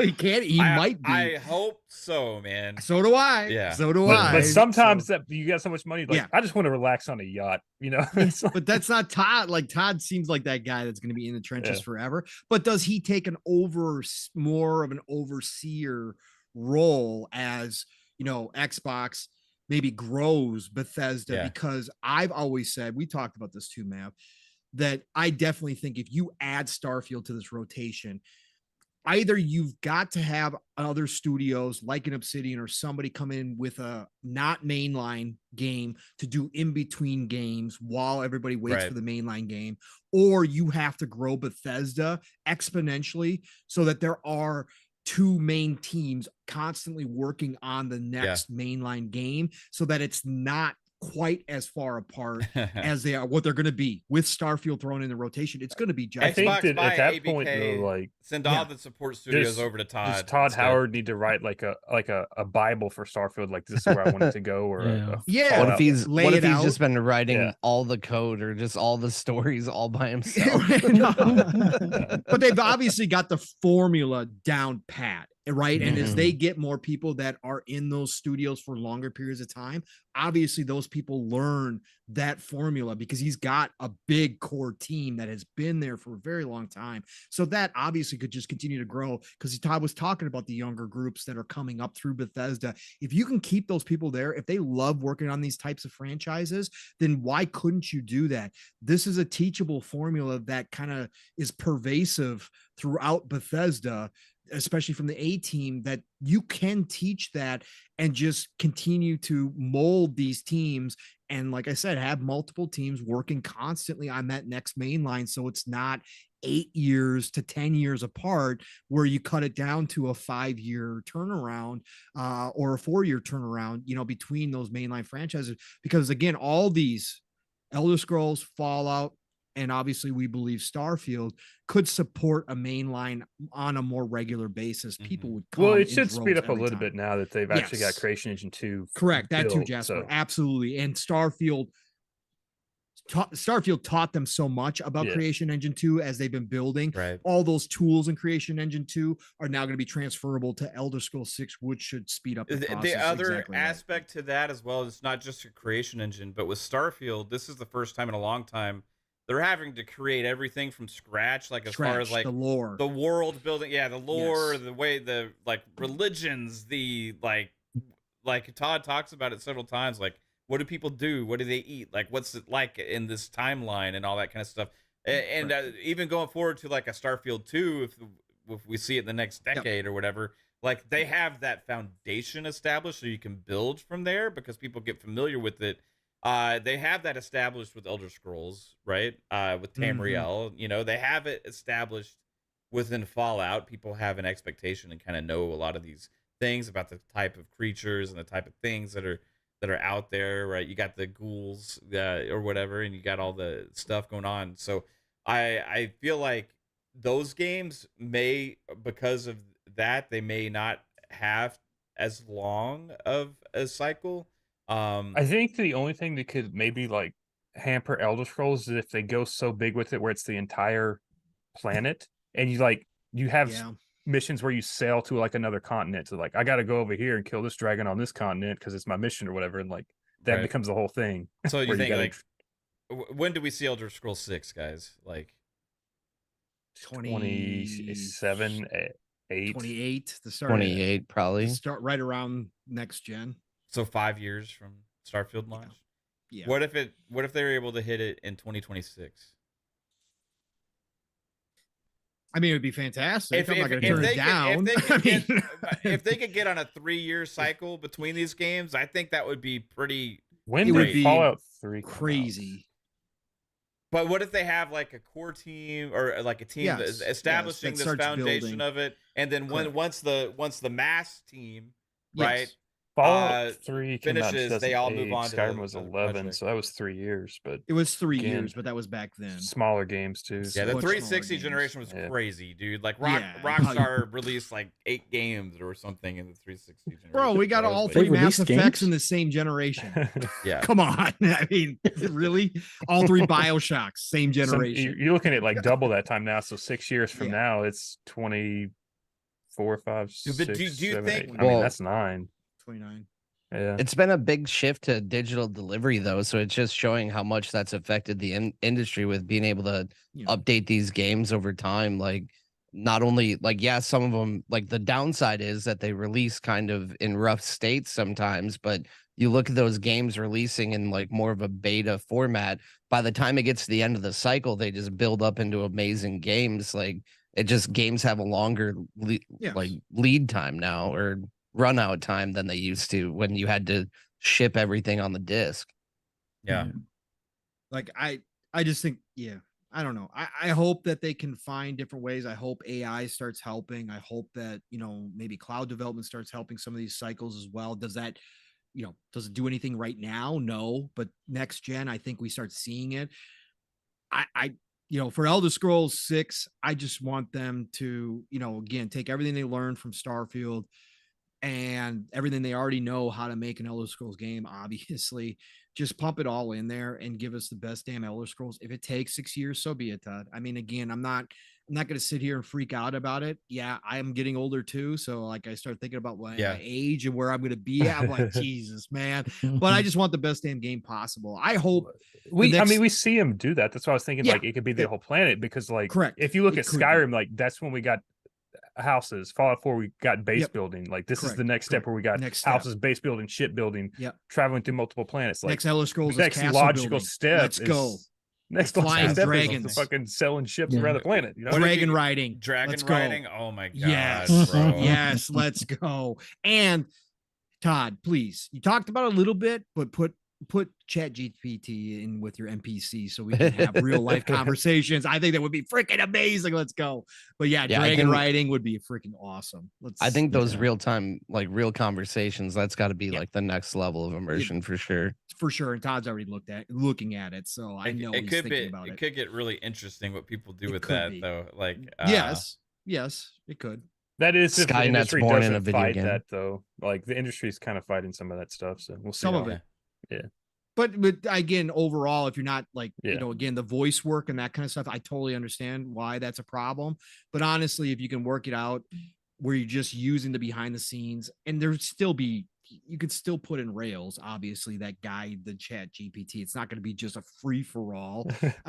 You could still do that. I just want to see them expand upon how their NPC mechanics, behind the scenes, all the, what Todd talked about, where they're living real lives outside of the game while you're, somewhere completely different. I just want to see that expand. I want to see the worlds kind of develop and change over time as I'm playing the game, kind of in real time as it would. Maybe somebody's, building new houses, or there's new stores going up, or people are moving out of certain towns, people are dying off.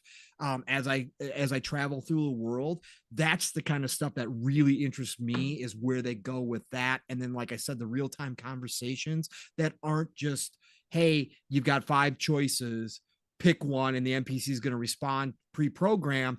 More free-flowing would be just another level. And I think that is the next step. And I think Todd wants to do that too eventually. Yeah. I think it would be so cool. My God. So- NPCs acting completely completely not patterned. So if you do something, all of a sudden it's chaos where it changes the entire game. Maybe there is no predestined Where you pickpocket them goal and at you the hand it end. back and you're like, oh, Right. okay, you're cool. Yeah, And they're like, yeah, "No, you're fuck you, cool. dude." Right, Like, exactly. That changes everything, you know, or something happens where the NPCs start a battle unscripted, a big giant battle that changes who the king is in that realm, and all of a sudden that king is totally different towards you. You know, just ideas like that would be insane to me. Or like the time my wife died in Skyrim by a bear, and then I had to reload the save because she was Right. dead. Right. And it turned out that bear was a druid, and it's actually they were having an affair. Yeah. That explains the kids that I had in Skyrim. No, sure. So I got another question about Starfield. What do y'all, because this game had been like talked about for years, obviously, but like there was a lot of just heard about it, poo-pooing on it from people and all these kind of things and stuff. But like really, like it seems like we talk about the hype numerous times in this show and how it's been transcending now and it's becoming a more of a mainstream thing and everybody's so excited for it. It's a new IP, and remember a couple years ago, people were like, "Why is anybody even excited about this Starfield game?" And we talked about how people forgot who Bethesda is and all this kind of stuff. So, what is the all of a sudden turnaround coming from to make this mainstream phenomenon that's taking off, where everybody has to play Starfield? Where did that come from? Is it purely because of the Starfield Direct at the Xbox showcase? Like, it seems like that changed everybody's mind on it, and mainstream really took a hold of it then, or like, is it just the hype from the Xbox community building it up? I'm trying to understand where these casuals all of a sudden are coming from that all forgot about Bethesda, right? It's closer to launch, so you don't want goldfish memory people to happen. So once it gets super close, they can keep remember it because more people will constantly keep talking about it. Right. What do you think, Fuzz? No, I think it's a combination of the showcase helped, as well as just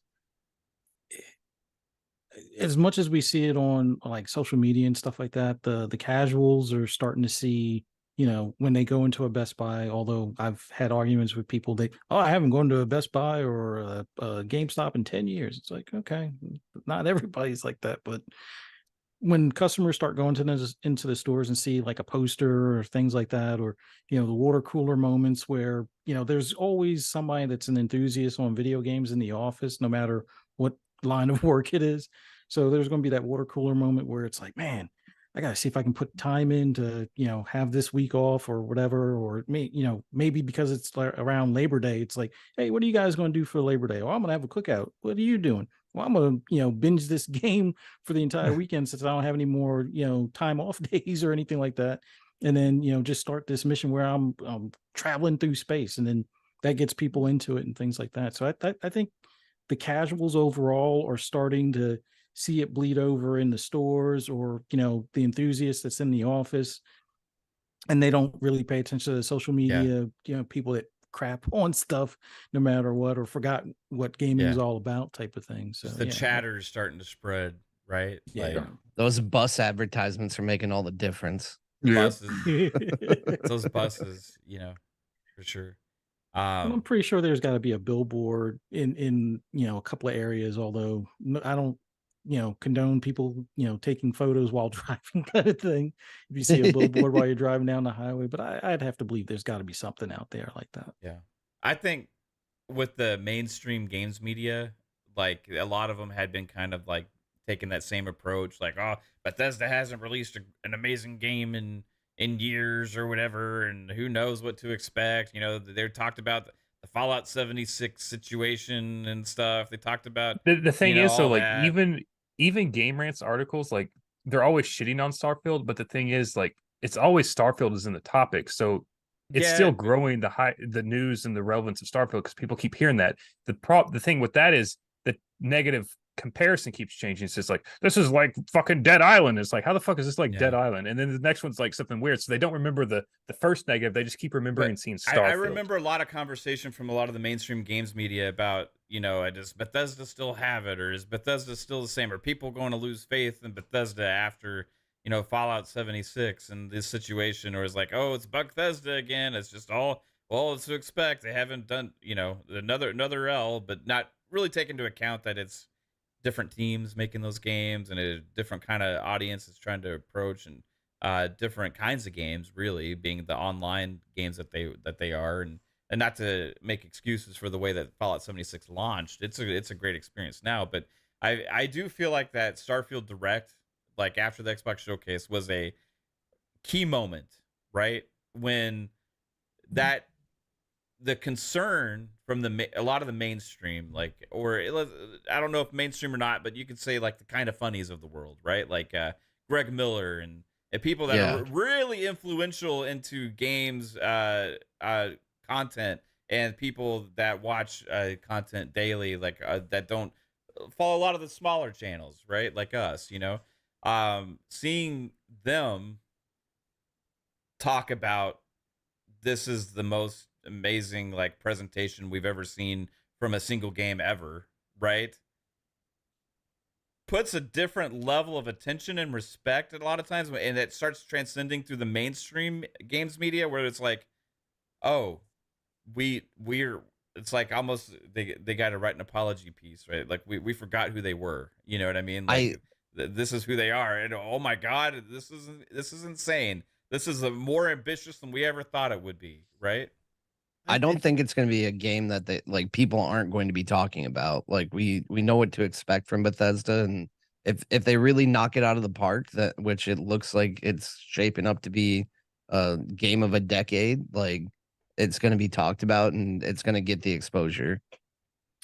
Yeah, I think too, Mav, that a lot of people, even some fans or some people who obviously consider Skyrim or Oblivion or Fallout, whatever, as goats that they've played. I think a lot of people wanted to see how Bethesda was going to step up, because gaming has changed. Let's be real. Since a lot of their launches, gaming has changed, and obviously Creation Engine 2, they wanted to see Bethesda take that next step. That's why you still see some people going, oh, I don't know about the animations, not realizing that Bethesda still does all hand animations. They don't do any mocap. We see a ton of games in mocap because that's kind of become the norm these days, right? So when they see a Bethesda game, they're still like, oh man, that animation. But I think overall what that direct did was answer a ton of questions that people still had kind of lingering, like how was Bethesda going to be in 2023, on top of being underneath, Microsoft and Xbox, but how were they going to take that leap? And you saw a lot of relief from people, because the early showing, even though we were all still hyped, because again, Bethesda's Bethesda, I'm always going to be, I could care less. Like, they don't have to be cutting edge tech for me. It's about the experience. Right. And that's something that Bethesda does better than 99.9% of the studios out there. But for a lot of people, they had to see that improvement. And when people saw the polish, especially like the gunplay, because that was a big question. That's why, I mean, you could be a Bethesda fan and still admit that Fallout gunplay without VATS was not very good at all. Like it's just not. Like VATS really helped that game out, because that changed how people played, because the gunplay itself live was, live action was not really fun. But when people saw the direct and saw the gunplay take an obvious leap, and that kind of stuff, that's all people really needed to get pushed back over to like, oh, okay.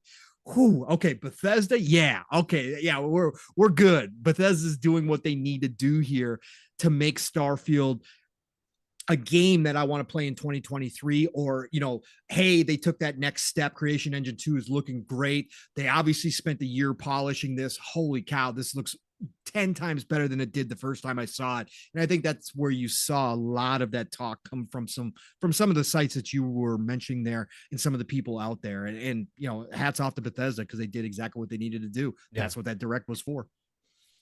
And that's what's, I think, continuing this. Like, people still have that in the back of their mind. Like, that was watched, but millions. It's got millions of views, right? You can go back and look at the original Starfield teaser trailer's got like 18 million views now and stuff. Like, this was a very anticipated game, and it's a tide changer, like we talked about. I think it's going to be a moment that we see as like that starting point for this new era of Xbox, right? Redfall could have had a chance to check that box, but it wasn't it, right? Like this is really has that moment to be the Halo Combat Evolved of the new identity going forward for Xbox, right? Like that one game that you have to have, right? That you have to play this game. Like you can't avoid it. Like Halo Combat Evolved was that for the original Xbox. It blew up everywhere as everybody's talking about how amazing it is. It sold Xboxes like crazy because of how much hype Halo Combat Evolved was getting. And Xbox had its ups and downs over the years, right? 360 era was great, but they still had some trouble then with the whole Red Ring fiasco. The Xbox One era, they went downhill. They've been on a climb since then, right? But like it hasn't been as steep as a climb as they've wanted to, right? But I'm really feeling like with this hype that I haven't since the early 360 days around a Xbox release of any IP. This is that time that Xbox has got that game. They've got that game, right? And it cost them $7.5 billion to make sure PlayStation didn't get exclusivity on this game and make it theirs. Like they did Deathloop and Ghostwire Tokyo and trying to do all those other things like Final Fantasy 16 and all this stuff. People want to criticize Xbox for consolidation, acquisitions, and all this shit. It's what they had to do to prevent PlayStation from having that game. Xbox went out. They developed that organic relationship with Bethesda over the years. Some of the games in the past were exclusive. They went out and paid $7.5 billion to make sure PlayStation didn't get that game. They came out after the acquisition was final, and they let it be known. Xbox exclusive. People out there were still saying, oh, but there's still a chance it'll still come to PlayStation, right? I really think it's going to come still. It's just going to be a timed exclusive. Some numbskulls out there are still saying stupid shit like that, really thinking that they got a chance. Let me tell you right now, this is an Xbox ecosystem game. If you have Steam, you can play it there too. I know, but you know what? That's kind of part of the Xbox ecosystem at this point. They put every game on there, and a lot of them even have cross-play and cross-progression with Steam now these days. So this game, monumental. I think it's the most important game that Xbox has had since Halo Combat Evolved, and this marks the new era. Never haven't seen this buzz since then. And PlayStation ain't got it. They can cry all they want, right? Get an Xbox. I think Game Pass. You know, it is. I think it what would it be is. Halo 2 or 3 because I think Halo was still unknown. The first Halo was still unknown. So like I don't think the first Halo had as much hype, but the first Halo didn't have as much hype, but it was important because it was the game that forced people into the Xbox ecosystem. It was a system seller. It was that staple. Like this is identifiable with Xbox. It became the identity of Xbox ever since then because of that game, right? And yeah, go ahead, Bob. I think Jasper might not remember. Like Halo used to be the game back in the day, though, when every single first-person shooter that PlayStation came up with, like Killzone or anything else, or any other game, the was Call of the Duty, Halo killer. Halo killer. Before the Call of Duty killer. Yeah, I'm just saying the first killer, Halo like, didn't like when the first Halo launched. It didn't have that because no one knew what Halo was. It became. I mean, not right became, away. Yeah, but not it right became away. that game. Yeah. It became a phenomenon. It was like the dorm room game, right? Yeah, like, yeah. At colleges around the world, LAN parties, like people like moving TVs into each other's houses to play multiplayer in this game, creating their own networks to be able to play online using like bootleg like networks that exist and hooking your shit up to that, trying to play these games online. The Halo CE really was that. And then when Halo 2 came out, like Psycho was talking about, it was a long wait because it was like 4 or 5 years, I think, and like it had been 4 years. It was delayed. It was originally supposed to come out in 04. Halo 1 was 3 years. Back then the games came out like every 2 years or so. It seemed like there was a long wait for that game when it came out, and it was delayed a year, right? They had a lot of pressure. They had to like do a lot of stuff. And I remember like then it was like Halo 2, because Halo 2 wasn't just about Halo. It was also about online. Yeah. Yeah, it's That the was my dawn of first Xbox multiplayer. Live game. Yeah. It was the Yeah. launch of Xbox Live, right? Like it was the launch of like matchmaking and online gaming as a mainstay on consoles, right? Like it was crazy. Yeah, well, multiplayer Xbox Live. I mean, I think it was introduced with the Crimson Yeah, it had just come out, Crimson Skies. Crimson Yeah. Skies. Crimson Yeah, Skies. you could get the Xbox Live I love that box. game. You remember that? It came with a headset and a Yeah, disc and 'cause stuff for like that different things. Yeah, The that old launched in wraparound headset. 2002 because it was a year after launch when Live went. Mhm. Xbox Live launched. But there wasn't a was- huge game online until No, Halo. there 2, was not. right? And then Halo 2, when they said online multiplayer, people lost their shit because of LAN parties. People like, hold on, I don't have to log a TV or my Xbox to my buddy's house so we can play multiplayer together with, X amount of friends. It changed a lot Yeah. of things. And Halo 2, I just remember playing many hours of Halo with multiplayer, and just the hype behind it, and the biggest the noise and the waves that game made.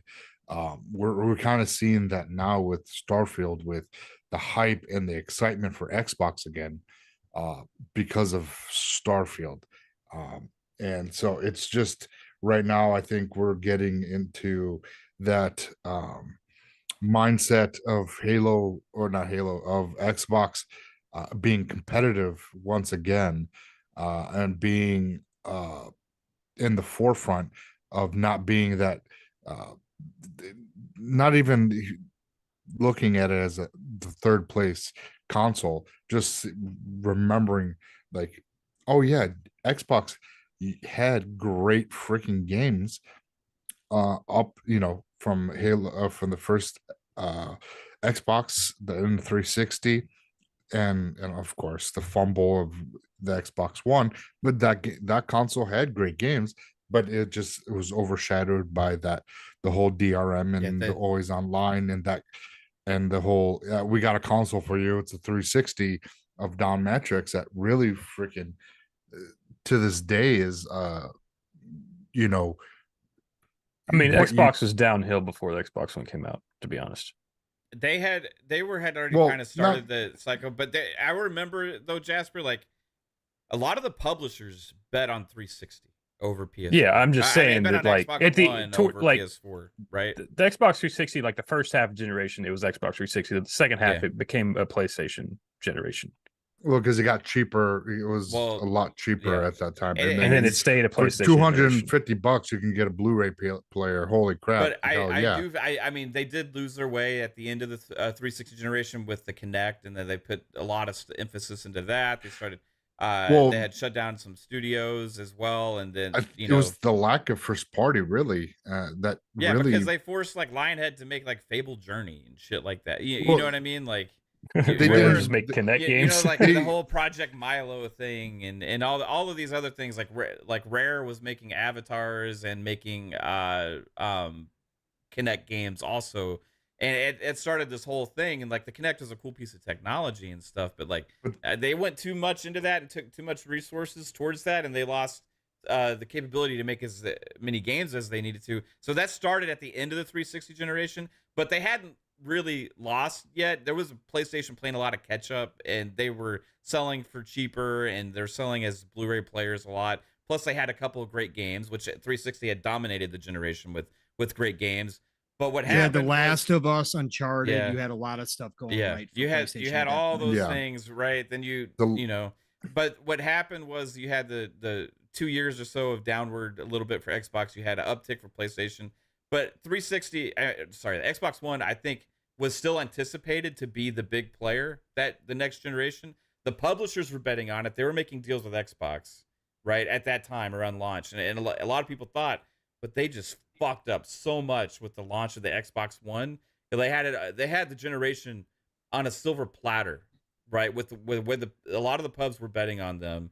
They were doing deals with EA. They had Titanfall as an exclusive, right? Like they had Insomniac was making an exclusive. They had Remedy was making exclusive. Like, I had a lot of these developers making games for them.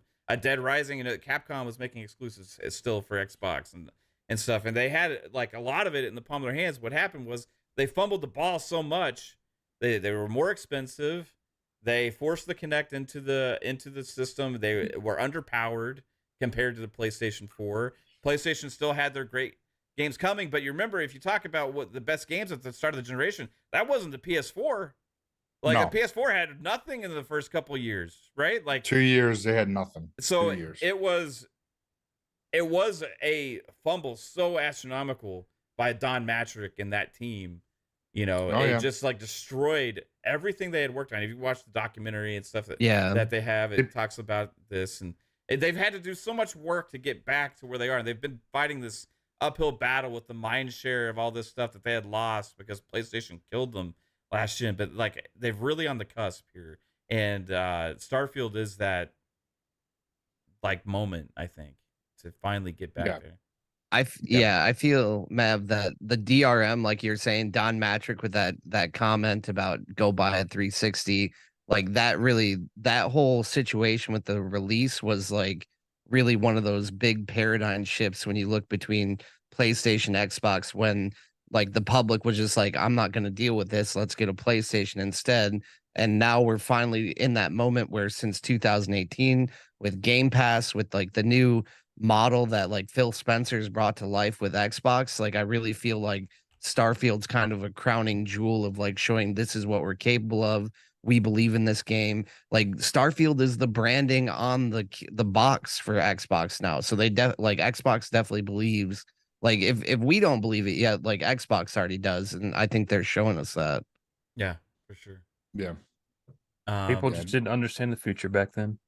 I mean, it was just too soon. Xbox didn't understand it either. I'll say that they could have had a better plan of putting together the information out there for people, because when they were asked about it, they're like, I don't know, we'll figure it out. Like, they just didn't understand. They didn't know how it worked. They beta tested the wrong thing by saying that was gonna be the actual thing, because then they're like, wait, this is bad. I mean, I remember Larry Herd being on a podcast, and I don't know what people want. It's not like we can flip a switch and just take it all off, you know.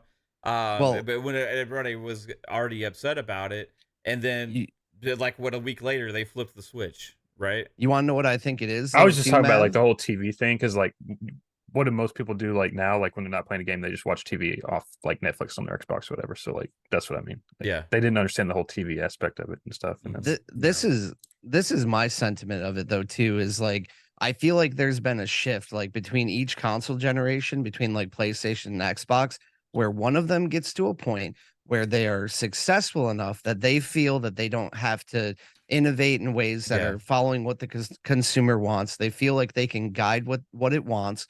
And during that generation, Xbox is like, we're gonna between Xbox 360 and One, they're like, TV's important. We think TV is going to be the future. So we're putting all our money on Kinect and TV. And we're also going to be leading the way with the way digital and DRM goes. And PlayStation did what was more friendly for the consumers, and Xbox got way too cocky. And at that point, that's how Xbox lost all this market share. Right. And I feel like it's starting to flip back, where PlayStation is the premium product. I don't know. Everyone loves cloud now.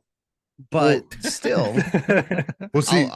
I'll end on this real quick so Psycho can get his point in. I feel PlayStation's at a point now where they have the hubris. They feel like they can dictate what it is, and they're being reactionary to what Xbox is doing to change the entire paradigm, and they're trying to stick to their guns until they can't anymore. And I feel like PlayStation's going to lose a big chunk because of this.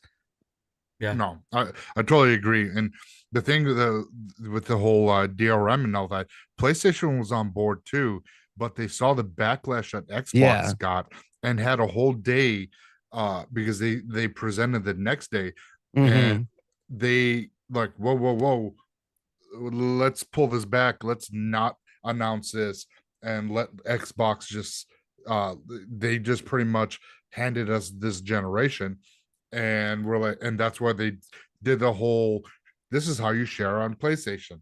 But in reality, it was supposed to be both, or we're going to do that, because what they were going to do was, if you remember with the DRM, was they're going to use a used digital library where you can trade in your games and all this other stuff, and people did not, Xbox didn't like go in onto what they were trying to do with that, and people just heard DRM always online, and you can't, that game is yours always.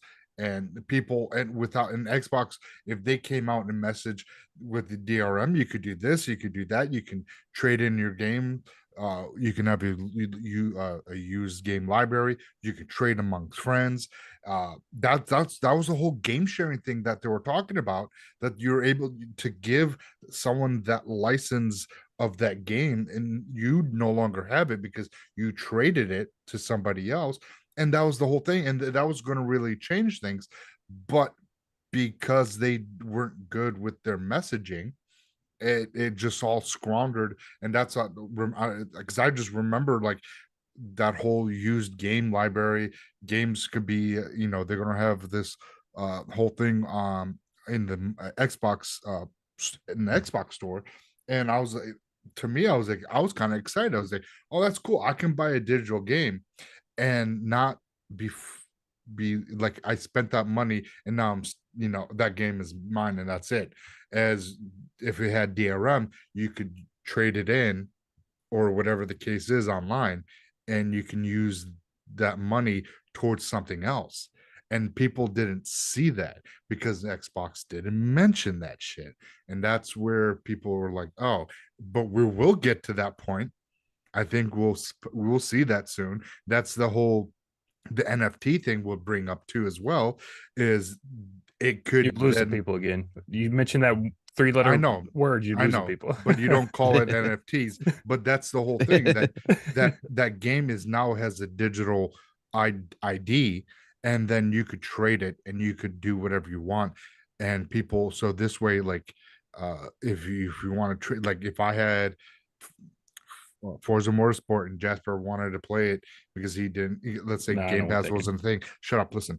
And you wanted it, we could trade. You're like, all right, I want this game, you get that game. And that's like, that was like the future. But again, they fumbled that, and they lost the messaging because they were focused so much on TV that people were like, well, they didn't have any gaming they were asked a lot of questions on podcasts around that time too. They did a lot of interviews and stuff, and when they were asked questions about it, they acted nervous and didn't have the answers, right? And because they were trying to backpedal. Yeah, because they were afraid to talk about it because they knew it was a negative sentiment, right? So like without giving the clear answers and how it was going to work is what did more of the damage than anything. Because like you could have sold the positives on it. And I really, if you look at it, like at some point last generation, there became a time when more people started buying digital than physical, right? Yeah. And that was a transition period, and everybody knew that's where it was going. Xbox knew where it was going, and they would try to get ahead of the curve, right? Yes. But the messaging was so poor about it and a little ahead of its time, right? People just weren't quite ready for it yet. That really caught people off guard, and it became cool to shit on it, right? All the mainstream media, all the podcasts out there from like all the mainstream, like even like IGN's podcast talking about it and all this stuff was just like they didn't understand what Xbox was doing. They don't know why they're doing this. Like it's like, did y'all catch the show? It's just all talk about TV, and then they have somebody on to answer questions, and then they ask them the questions hoping to get clarification because there's a lot of confusion. What does this mean? How is this thing's going to work about DRM and all this stuff? And they're like, well, we think you're still going to be able to do a lot of these things, and you're still going to be able to do a lot. It's not as bad as it sounds. I think, but they didn't say this is why it's cool. This is why it's good. This is what you're going to be able to do, right? So people weren't ready, and the always online thing. I remember the conversation also was about that. are the consoles always online? What about the people in the military? What about people here? What about people that don't have online connections? People on submarines. What if what if my internet goes out or my power goes out? Am I not going to Don't be go able to to play my Titanic. games and all this stuff? And it was like forward thinking, you know, like into the future, how things are going to work. And like it's not as much of a problem as it was then, you know. But Well, people were just. I mean, weren't people ready for still that. freak out over co-op not being in a fucking Forza game, so I don't know if they're ever ready. Yeah. I think Mav made a really good point though too, and like building off of like what Psycho said is like they had good ideas, but they didn't do a good job. Like they made the biggest sales mistake is they didn't sell any of the benefits. They Yeah. were just talking about how it worked and all the technological portions of it. They did zero effort to talk about the benefits for gamers and how it would help improve like the gaming experience. Like that was the big mistake. Yeah. And anytime you just talk about that stuff, like, and you don't have the answers. That's why the You Switch lose is your audience. superior, because you can just take it anywhere. Right. And I think it's a little early. I mean, we all live in that age now. I mean, 80% of games at least are bought digitally, right? And that's coming from third-party publishers, that information, right? I think PlayStation has a little bit higher use of physical content than They also have more Xbox, and the PlayStations Nintendo and stuff, has so. the highest probably, right? But You're locked in with Nintendo. yeah, but the future is a digital future for gaming. Nintendo, you like, got for 32 sure. gigabytes. You download one game, you can't play anything else. Yeah. I forgot what I was gonna say. Bottom I line, think- yeah. Go ahead, Bob. Oh, what Pong was saying earlier too, or not Pong, but Psycho was saying earlier. I think one of the major drawbacks of that whole plan with the reselling digitally is like the publishers and other partners that they were essentially cutting out of the market probably gave a lot of pushback on that as well. I would imagine they weren't happy about those changes. Yeah, I remember people were concerned about GameStop and how they were going to survive, and the retailers and stuff, or how they were going to Well, survive with it. Like, Yeah, but I think I think they were going to have like if it's an EA game and it was going through an EA store and there was fees, of course. Yeah, I mean, So there were for sure, that's like the downside to that, because Microsoft's end goal in that was to be Xbox was the one ecosystem that goes through, like how Apple and Google is now. Like that, they were trying to do that So- with the Xbox ecosystem. Are we Like, trying to it's say not- that Microsoft was trying to pioneer NFTs before they were big? pretty much what. I remember there was talk about like a kiosk being inside of a store where you could like put your disc in, and then like it could be resold to somebody else, and then like you would get like money back for it or whatever, and then there would be like GameStop would still be able to take your games also, but there would be a fee as well associated with that for them, for like a reselling fee or something, license transfer fee or something like that. That was kind of all the talk back then, but it was so confusing because they didn't have any of the answers when those questions were brought up. So anyway, This has it's been crazy. your 2013 recap. It's crazy to think about though. If there wasn't the retraction, right? Could we be living in a different era with? That's what I was game saying. Like distribution worked? Xbox, if Xbox won that, they would be the Google Apple of the game console, because they would be controlling the TV. They would be, like, any in-app purchases, they would be trying to control that shit, like on Xbox. Like that's what that's their end goal. I just see Pong shaking his head constantly but not saying anything. So I'm curious what you guys say. No, I was shaking my head at what Jasper put in our DMs. Something we didn't talk about the other night, Mav, because it opens up a big can of worms, and I didn't bring it up. Yeah, but kind of afraid to bring it up too. Well, because it's again, it's so hard for old guys like me. That new enforcement policy by Xbox that people were praising out here. Yep. Oh, only the people who are going to break the rules are the ones that are going to cry about this. If you're crying about this, that's probably because you got a problem. Stallion, of all people, already got an email saying he's banned for 2 days. For what? So it says this account violated the community standards and was subjected to enforcement action. Correct. As people out here, oh, this is the greatest thing ever. Yeah, we got to cut down on all that toxicity. Oh, all these people. Big Brother is never your friend. Yeah. I don't know how to tell you people. Words are not violence. I don't care what anybody wants to try to tell me differently. I'm sorry. These types of systems can be and will be abused nonstop. And anybody tries to tell you, oh, no, don't worry about that, guys. We got people who are this is not automatic. We've got people who are going to be listening and monitoring this stuff. It's going to have a human touch to it. Bullshit. Yeah. Bullshit. That's like YouTube Stallion, when they not say people. they manually reviewed your content or whatever. Yeah, BS. Sometimes I've seen people like on a 20-minute video or whatever, like get like a thing where, and then hit the like appeal, and then like 15 seconds later they get a response back saying it was manually reviewed, right? Like that stuff exists. Like this new system, I would be banned because when I used to play Rainbow Six, like I would get reported for cheating, and like you could go look back in the day at your reports. Like I had like 10 reports like within 6 months for cheating. Like I would be banned right now. Yeah. This is coming from a guy who could care less. I don't do public.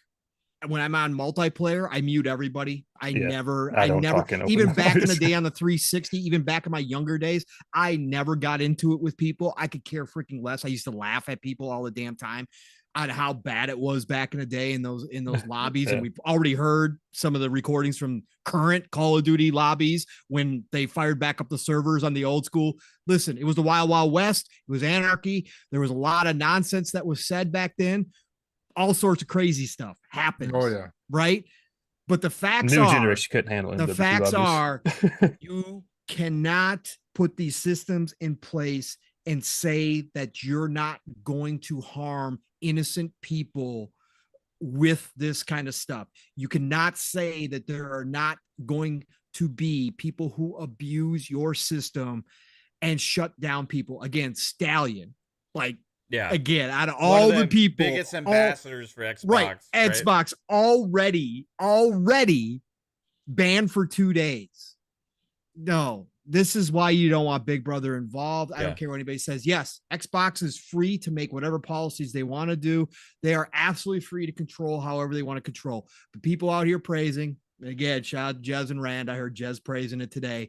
I can't get behind y'all. I can't. This is the nonsense that happens. Again, words are not violence. I know people want to say they are in 2023. That's fine. It's fine, but they're not. But again, this is the overreaction that we get from companies, the overreaction we get from governments when they try to step in. Again, it just never work. Does this spread into party chat, or is it just in-game chat? They've said that they monitor party chat, but they don't take action on party chats. So, I know Call of Duty is trying to implement a new feature right now where they're going to start recording in-game lobbies on Call of Duty and taking action if they hear certain words. So, right. Like some people may be in a party in Call of Duty and not forget to like turn off their like in-game chat or something too. You know what I mean? Correct. But so reading this is a slight other topic, I guess, that we're getting to, but I'm just reading what it says for his strike. Sorry, I couldn't. No, I'm glad you. I didn't see it, and the Stallion that I wasn't really thinking about this too much. I was kind of curious how it was going to work and stuff. But when you see something like this already, like it raises alarms. You know what I mean? So that guy is like a class act too. Even though he did make the video about wanting to paint on his dick. So that was hilarious. That was hilarious though. It was. So this is what that's a whole other can of worms when it comes to content. Yeah, this is what the whole strike's email says. It says the Xbox safety team has found that recent behavior by the Xbox profile based on your email address violated one or more terms of the community standards for Xbox or Microsoft Services Agreement.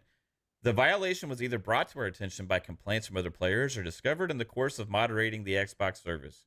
Members of the Xbox team have reviewed evidence of the violation and appropriate consequences. To see the consequences and learn why this violation matters, go to enforcement history and sign in. Do not contact Microsoft support. Agents cannot give details of the violation or modify its consequences. The particular consequences, including duration, are subject to change without notice if Xbox safety finds evidence of additional violations. We look forward to seeing you back on the Xbox service soon. So there's no way to challenge this. No. thought there were supposed to be an appeals process. It says do not contact Microsoft support. Agents cannot give details of the violation or modify its consequences. That's what it says as an email. I don't know. See, I'm curious. Like the first thing when I saw this, because it didn't have the thing for an appeal, that this was a phishing thing. I could be wrong, but I don't trust their policies either. Yeah. But there should be a link to appeal or something along those lines. And because it doesn't have that, I'm almost tempted to call it this is a fake email. Although he would still he would know though, because he wouldn't be able to message people. So I would assume he tried it out, Right. and stuff. Yeah. I'm assuming it's like, I mean, he has more. It says Xbox profiles, one strike. This account violated the community standards and was subjected to enforcement action. While the current suspension remains active, this account cannot communicate with others, join multiplayer games, or upload media to the Xbox network. Yeah, that's garbage, man. Like for Stallion, I can't imagine. No. Did anything to warrant that. I mean, again, you never know somebody. Like, Yeah, that's you what I was never gonna know say. somebody. Yeah. But come on, really, come Yeah. on, Stallion, really. Let's be real. What if he's here. just the worst trash talker? Yeah. I know, like, for like me and my friend group, like we stopped even messaging people because like one day my friend messaged someone like KD to him. He's like, "Hey, you got this KD," and then that guy reported him for Right. harassment. He got banned. He's like, "I'm never messaging anyone on Xbox ever again." And Yeah. we just stopped talking to people online. We just only Yep. hang out with us. So Like- I kind of have here's what I did, and this is how I always handled this, right? I get in a party chat and I talk to my friends when I'm playing games online. I don't use game chat, right? But see that hurts the ecosystem because what's the point of someone going out here You trying to make can't- friends on the ecosystem? I mean, Dude, I agree with that, but there's other ways of communicating and making Yeah. friends now these days. Like, How do we all the connect? old glory Like- days of Xbox Live back in the day when like party chat didn't exist and everybody was in game chat was fun, but there's also all that crazy nonsense happened then too. Like Halo 2 lobbies, Halo 3 lobbies back then were crazy. Call of Duty, Modern Warfare. Oh my god, like that was like the wild west, right? Yeah. It's- So Yeah, absolutely. here's the thing. I understand all that. yeah, shit's and you either bad. put up or shut up back then.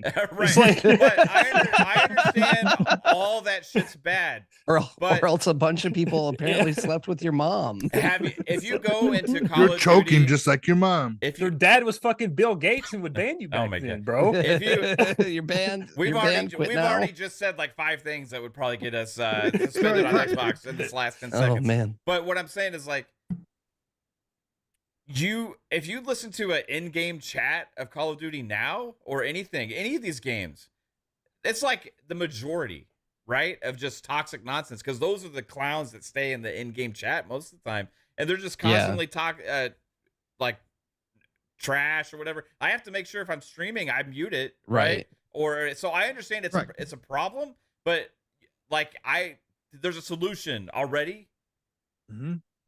Don't just mute that shit and talk to your friends and play the game, or just don't partake in it. You don't want to listen to it. I honestly, because there's really no way to police the entire gaming community in like a fair way, because the innocent are always going to be caught up with the guilty, right? Yep. And they're always going to. And there's no way to do it the right way and have millions and millions of gamers I just, moderated like- with all of this stuff. Did you think about the scope of it? The scope The of it problem- with how many the problem users is, there though, are in like- the Xbox? It's not possible. It's got to be automated. Like, you know how many complaints they probably already got today? No, you don't Like- need this. That's the problem. That- like this is back problem. at, Yes. like Go, Jasper. even like if someone says something to me, it doesn't fucking matter what you say to me. It's just fucking words on the internet. And Right. then you have some dude that backs you up, and then you could like become friends with them. Like I'm lifelong friends with people I've never fucking met on Xbox through game chats in games. Like this isn't going to happen anymore because people are going to be afraid to even say, I went to fucking work and ate Taco Bell. You get fucking banned for saying Taco Bell for being racist nowadays or some shit like that. It's like, what the fuck are you on about? Somebody can report, anything, or somebody can start something and you say one thing back and they report you, Yeah. and it's over. Right. You get nailed for it. according to Xbox's data, it shows us less than 1% of Xbox players received even one enforcement in 2022. And now we already have Stallion like in 24 hours getting like think about that. Again, the point being is exactly what you said, man. You can't police everybody. There are always going to be a-holes everywhere. There are always going to be people, and it's from all sides. It doesn't matter what you're talking about. There will always be somebody. The only thing you can do is give players the tools to mute, block, right, or never play with them again, which has always been a thing. Like with Call of Duties and stuff, you can say, I never want to play with this person again. That's the only way that you can really, is to have the tools in place for people to go ahead and control that I don't like themselves. The reporting has already been a thing for the Xbox ever since it's existed. So, but they're obviously stepping up because they're stepping up the automation, though. That's the problem. And this comes from the EU laws that are going into place for internet conduct. And that all of these places, if you have, it doesn't matter, social media, whatever the case may be, you have to have these standards in place because the EU, which we already know is beyond, again, they don't have First Amendment in reality. And there's people getting picked up for posting something on Facebook by the police over there. That's legit. That's real. They're now putting in worldwide things that if you do business in any of those countries, which obviously Xbox is, you have to have these enforcements. And I think that's part of what this is right here, is they're coming up to speed with all that stuff.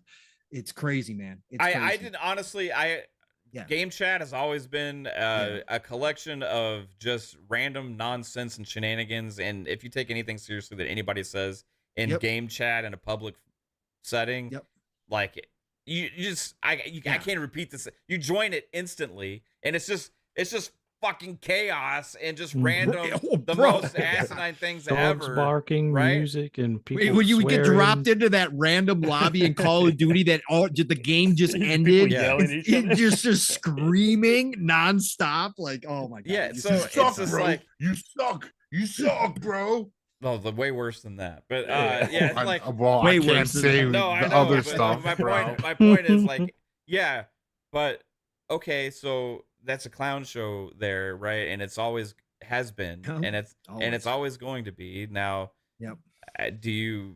how do you fix that? And automated, I don't know. And like Steele said to Jasper's point too, real quick, sorry, Jasper, but to Steele's point and Jasper's point earlier, people report people just for being good. Like that's Jasper, what I was like say. it's when we played Halo, like Psycho's every game, that dude's a hacker. It's like, that dude's not a hacker, bro.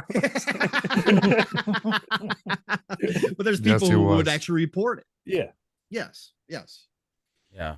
Sorry, I didn't mean to derail the show from the Starfield hype and everything good. I just couldn't. I when I saw Stallion, I was like, "Are you freaking kidding me right now?" We'll have to see. Maybe it's a one-off like situation there. I'm hoping. I hope it doesn't targeted. Probably Probably he has a name and ported and stuff. Ecosystem, so. But that leaves anybody open. You know what I mean? Yeah. That's the problem. That's right. That's what I'm saying. Like, that's why I'm saying you gotta just take this back. Just do what you were doing. Honestly, you're still trying to police it. Like, it's just they had the reporting feature, they had other features as well, but it already seems like, and we'll have to, maybe this, like I said, maybe it's a one-off, maybe I'm overreacting too soon from this, but this is not a good sign. It's not a good sign at all. It's not a good start. It's a big red flag. It's a huge red flag, right? So. And then fucking people on Twitter were like, why are you going to give him 8 strikes? I think it should be fucking 3. It's like, can you imagine? Can you imagine? Well, Stallion was posting that he was banned for a year. Oh my god! So supposedly some of the strikes have like more. Some of the like it gets weighted different. Yeah. This is. But Phil said that you could get multiple fractions in one report or whatever. Correct. Right. Yeah. Anyway, it's. I understand it's a problem in games. It's been that way ever since online gaming existed. Again, Right. Xbox has every right to put in whatever they want to put in. It is They're up just to gonna them drive as a away company. people They from can their do But if ecosystem. you can say that, Pong, until one of us gets blocked for nothing Well, and we right. can't play our game or whatever, Right, and we have right. no way of recourse. Right. Right. Yeah, and then see, I'm on Then it's PC. like- Fuck you, Xbox. There That's there what is. happens. I was And- reading the article. There is an appeals process supposedly, Okay. but obviously you're banned while the appeals process is Right. going And how on. long does that And- take? And right. then you're paying for the service as well, right? Like Correct. I don't want to be Correct. a Karen or whatever, but like, you I block want a refund. yeah, you blocking me from a service that I pay for, and that you didn't do anything wrong, and then who knows how long it's going to come back just because somebody decided to spam reports on your name for some reason, right? Like those are the And reasons then a that lot banned of person is less likely to interact within the ecosystem, Like- so it hurts them. Like, I put my gamer tag out of there, Stupid. but there's a reason a lot of content creators and stuff don't put their gamer tags out there. You know what I mean? Because like Mhm. Yep. they could get reported massively, or just for the shits and giggles, or from people that just don't like you, or that like PlayStation fanboys or whatever, and all this kind of nonsense, right? I mean, you never know. Like we've already had craziness with this channel from some people online in the past, like that have done we crazy. have. Crazy Yep. stuff you wouldn't even think.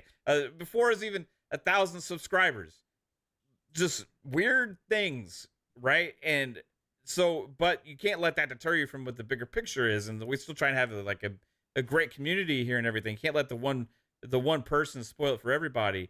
But like if Xbox lets this get out of hand, like they can't let this get out of hand. Like I feel like they got to make sure that this situation doesn't keep popping up, and like if it starts popping up to more and more people. The problem is not just that the people affected. It's the problem of what's going to spread around that, and it'll have a negative impacts on the way people view Xbox and their online experience. It will detract and not improve, like some people have been saying this is going to do. Right? Like it's a detraction if all of a sudden you're like worried you can't say anything or do anything, like, or you're constantly worried about if I'm good at a game or somebody doesn't like me that they're going to report me and I could get my account banned. Like apparently, Stallion already had his ban. Like it's just, you got to make sure it's right. If they do it right, then hey, great. Sure. But sure. I just don't know if it's Absolutely. possible to please that many people. Like it's just Right. Anyway, That's what I'm saying. That's why I just can't. And for that's- anybody, again, we can have conversations about it. We can have discourse about it and discuss it. Because again, sure, if it worked in theory, that's fine. I don't have a problem with that. I'm not going to sit here and say Xbox has got no right to stop people from being a-holes. Certainly, they have the right to be a-hole. right. I will always come back and question you who gets to determine who's an a-hole and who's not an a-hole, though, because again, those lines have been extremely blurred over the past decade as to what constitutes that. But again, that's a whole different discussion. But the fact is that if you deter people from using the service because it doesn't work, then you've got to start questioning it. And we've got to have these conversations that, hey, maybe the rollout, maybe you guys didn't test this enough. Maybe everything that you said about, oh no, we've got real people that are monitoring it and we're not going to have those types of mistakes. Certainly there's going to be mistakes with as many millions of people. I get it. But the fact is, out of the gate in under 24 hours, you got one of the most prominent members in the Xbox community who a lot of people know all of a sudden getting 2-day ban. Yeah. And that's a problem with like modern day culture is people laugh at trying to cancel people. So Correct. it's like it's it's a a common thing now. occurrence. Yeah. It is a common occurrence. You don't want good people punished Yeah. for it. Again, it is what it is. I just can't stand when people say, oh no, only the people that are going to complain about it are the people who are the a-holes. toxic. Yeah. Right. Well, again, you guys all know me. That's not me. I could care less. Like I don't go into games to do that shit, so I could care less. Yeah. I gotta say it's a problem. I swear, I cuss, right? Right. Like I do on the Correct. show all the So time. do I. I'm a pirate. I can't help it. I say fuck. I say shit. I say Yeah, all that yeah, stuff all the yeah, time, right? yeah, Like it's yep, just the way I am. I say it around my family and everybody. It's just who we are. I'm unapologetic about it, right? Like Yep. I understand in professional settings, and I don't do that if Yeah. I'm at like a work customer's house or whatever. Hey, Right, you're gonna right. fucking Hey, buy you got a this from me, shitty man? fucking roof. You made a replace. I understand that, but when I'm having fun playing games Yes. online, Yes. I'm not in that professional setting I'm relaxing, having fun, right? I don't know how much they're like, is there like information on how much swearing they allow, or like what is there like no It's up to your reports. If someone reports you for saying fucking, they've recorded you in game, they can ban you. Because it does label that as but they're always point. listening, right? Like it's what it That's says. a one point. So okay, yeah, so my point is to this, like there was a time last generation when I did start using game chat more, is because I got really into Apex Legends, right?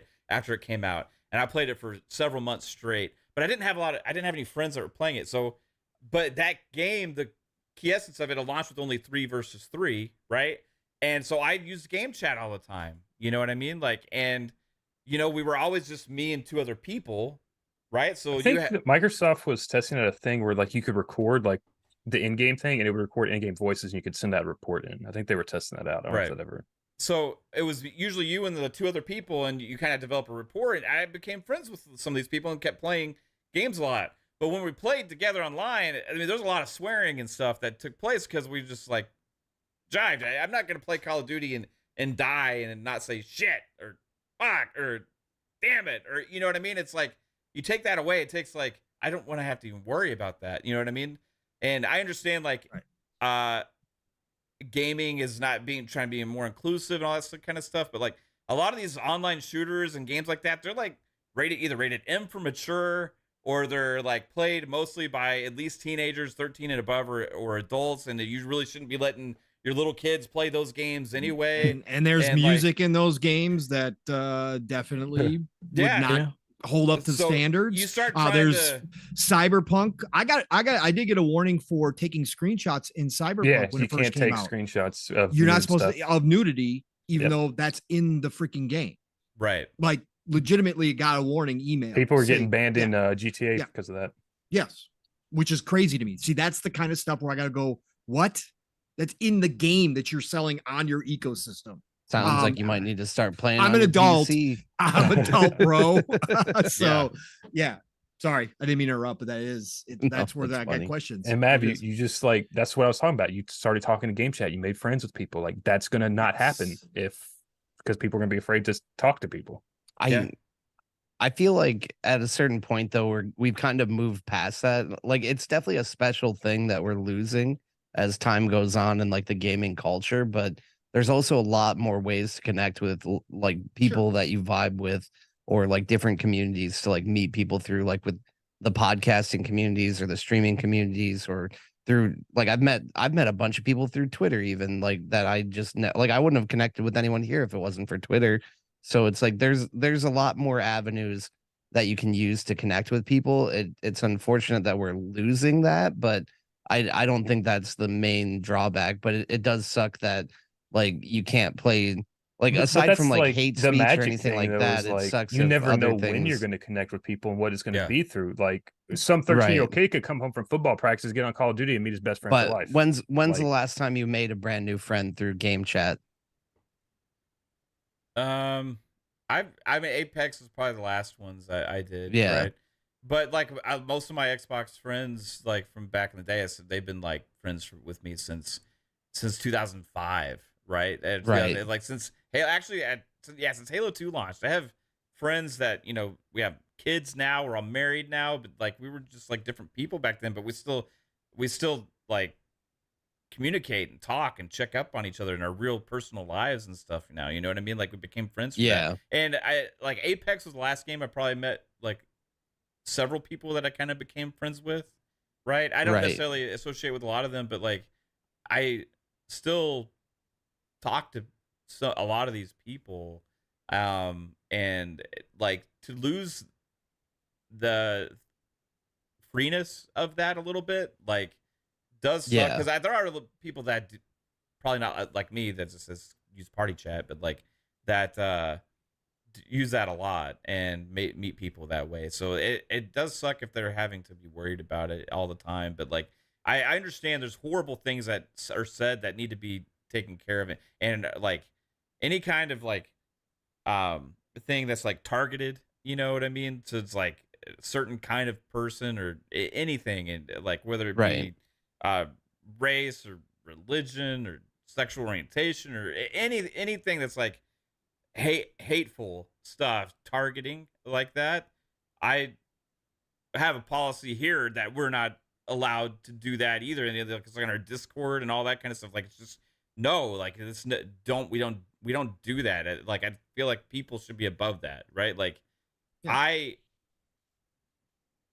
don't know though if just taking a blanket around the entire community and trying to enforce every little thing is the answer though. So it's going to be hard. We'll see. This is a red flag, but Yep. I don't know. Like I said, sorry to derail the show. Yeah. So how about Starfield, everybody? Yeah. Shout out to Miyogi with the 2 pounds, says, let's talk No Man's Sky with next Wednesday echoes. Hey, you know that Starfield game? I heard it's like a No Man's Sky clone, guys. You know? Oh, Yep. cool. No, I did mention Yeah. that No Man's Sky is getting a new expansion though. So, Yeah, and again, it is. shout out to Sean Murray and the team over at Hello Games. No They did a Man's Sky fantastic job. is a really cool game. I don't go back and watch my first stream playing No Man's Sky. I was literally like, what the fuck am I supposed to do? I'm just here on a planet and I don't know what I'm doing. I was like, somebody help me out. And I felt like I was on a time clock or I was gonna die, you know, and so it was interesting, but it's a really cool game. Also, welcome Yogi to the Speculators. Appreciate joining the channel, and then gifted 5 memberships. Appreciate that as well. And then KY Bob hitting up with a membership as well. Appreciate you, KY. Appreciate you, Yogi. And I hope you guys are enjoying the content. We did get derailed there because I kind of got a little triggered seeing that. This is supposed to only be a Starfield show, right?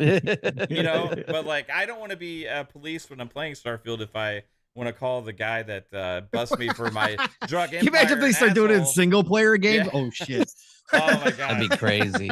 I got banned for cursing out That the would definitely be an NPCs. overstep. Yeah. Pong would just be like, Yeah, I'd be done. Yeah. I'd be He'd perma-banned. Perma-banned. Here's a question for you guys with Starfield. Yeah. Like, I don't know if you guys, I'm assuming most of us here are going to probably play it on PC as opposed to console, but let's just say on the second playthrough, if there's a mod for like co-op or something like that, would you opt for that for your second playthrough, or just try basically single player again a different way, or something along those lines? For me, I know my first playthrough will be without any mods. No matter what comes out, I would start a new game for any kind of mod. So I would definitely say my second playthrough, I would definitely try something like that for sure. Fuzz, for sure. Yeah. I don't know. I'm gonna play purely on PC and just like go crazy on that shit and put that ultra wide for life, baby. The thing is with like a co-op mod, I don't even know if like you play the story for that, because I think you just join your friend and fuck around. Like, I don't even know if you like try to progress or anything. It's just like, let's blow shit up. I feel like for me, like I'm gonna really try and enjoy as much as I can in Starfield, and like because back Oblivion is probably the last like Bethesda game that I actually did everything. Like, I played that game for 500 hours. I had like 10 different playthroughs. I played a ton of Oblivion. But like when it came to Skyrim and Fallout, I just kind of messed around for like 80 hours or so and maybe did like 3 of the different side factions, and I never beat Skyrim or Fallout 4, but still played a ton of it. Same. So I'm gonna I don't know. Like, I feel like I like, you're talking about second playthrough, I'll probably be like 100 hours into Starfield and like just be kicking rocks somewhere, stealing ships. So I don't know. For me, like I play a lot of games like socially and like for content and stuff. So I would probably end up trying a co-op mod like as soon as there would be one that's stable. But hopefully I do get through a playthrough before we get to that point. So your question, Fuzz, was would like, say it again, because I misheard you. So like, let's say 5 or 6 months down the road, Yeah. the modding community makes a mod where you'd be able to do co-op. Like, if you're up for like, let's say your second playthrough, would you just go ahead and stick with doing like the single player for the second playthrough and try different things? Or if that mod popped up, would that be like, all right, I'm going to do that on the next playthrough kind of thing? like if you could be able to just have people join your current playthrough would be the best thing, right? Yeah. Because it's I never that clean with a mod. Though. I know, but like that would be the best. If not, then just like every other Bethesda game, I'm probably gonna have 10 or 15 different starts to it anyway. So it doesn't really. I never mind starting a Bethesda game over from scratch for some reason. Yeah. It's a weird thing. Like a lot of games, like, oh man, I gotta redo all that stuff. Like a Bethesda game, Fallout 4, like Fallout 3, Skyrim, Oblivion, whatever. I'm like, yeah, but don't you get tired of seeing like Whiterun for the 25th time? No. You don't even you don't even have to go through the main story though. You can go do whatever you want. Yeah. That's what happened to me Yeah. in Skyrim is like I got halfway through the main story and then I veered off into like the only quest line I completed in Skyrim was the Dark Brotherhood. I didn't complete any other quest line. I got lost in like the Wow. underground city, and that was me at about 60 hours in, and then I haven't had a chance to get back to it. Yeah. I just like play the game and let it take me where it takes me. And like every time I do a new playthrough, I go a different direction. Right. And so I look forward to that. You always have that opening sequence that's the same, but you learn how to get through that thing so fast, right? And you get past that, and that big open moment that's in every Bethesda game where the world is revealed to you, right? And then you make a choice. Do you go down the beaten path or do you veer off, right? First time I play, I usually follow for the beaten path for a little while, right? Because I'm curious about the story and stuff. And you have nothing and you're trying to get some gear.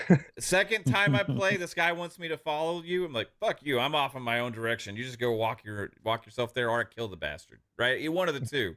Right? Like I just always play a different way. And I had never, ever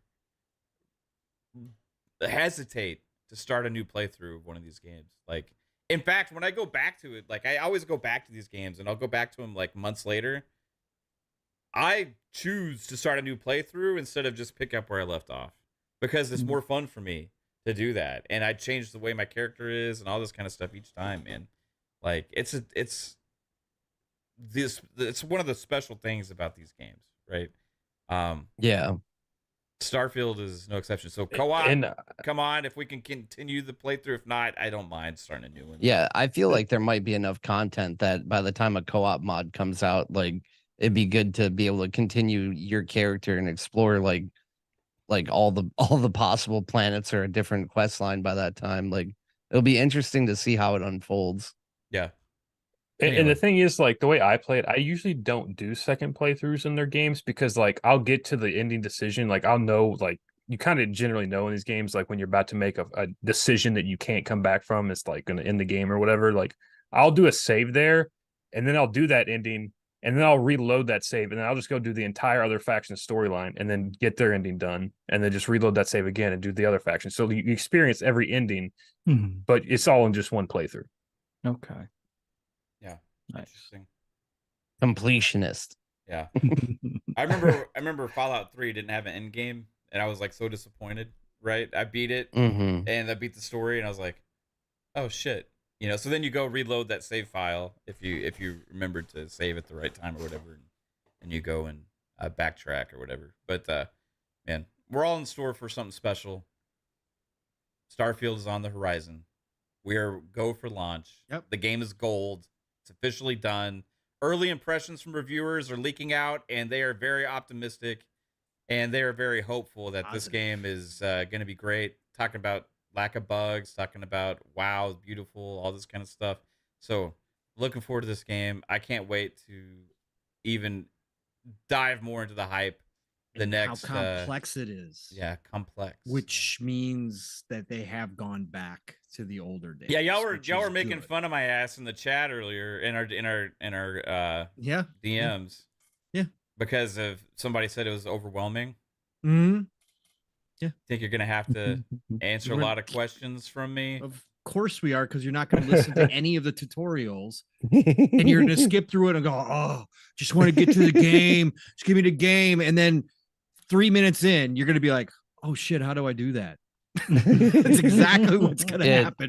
as soon as he gets out of the tutorial, he's gonna completely bypass the main quest giver. Right. I don't do that. I'm just joking. No, I don't. When have I done that, Pawn? Come on. You kidding me right now? We have full-fledged conversations about mechanics that were in a game that we're playing, like Baldur's Gate 3. And then a day later, you're like, how do I do this again? What was it? Oh, that's right. You were trying to see if you could respec your companions in Baldur's Gate 3 after Jasper and I and you had a full conversation about it the night prior. The next day, you were asking if you could do that. Yes, ma'am, it does happen. What? That's different. That's me not paying attention to you instead of the game. You're involved in the conversation, sir. Okay. Or like the time you went back and you played No Man's Sky and you asked us, how do I find like oxygen or whatever the fuck it was? And you're like, you just go to that oxygen tree and shoot your laser at it and mine it or whatever. It's like, Oh, that's right. He did do that too. That game Yeah, didn't we had to tell him explain to pull up the sensor. anything to me. We had to tell you how to pull up your sensor, and it showed you the symbols of the stuff you were looking for. The most basic of mechanics in No Man's Sky. Dude, in Mav's defense, the only time I ever played No Man's Sky, I played until I suffocated and then I stopped playing. See? It's not just Oxygen, me, no. right? Oxygen. The slander, guys. I am a Never got very that far. knowledgeable gamer. I've been gaming my entire life. I know how the mechanics work. I will admit, I don't like to read, right? You heard Or earlier. listen. wow. or listen. You heard earlier about my thing with textbooks, okay? If I play a game and it's a textbook, I don't know. Baldur's Gate 3 is different. I'm enjoying reading all the conversations, right? Because the writing is so good, Reading is like talks to you most of the time. Well, your character, you have to read your options for what to say. I love that, Well, that's good. Dude. I'm glad. You're not just like, I'll take this one. You guys, this one has fancy text on it. I'll pick this. This sentence is longer than the rest. That must be good. Mav's about to be fucked when he finds out how many books there are in Starfield.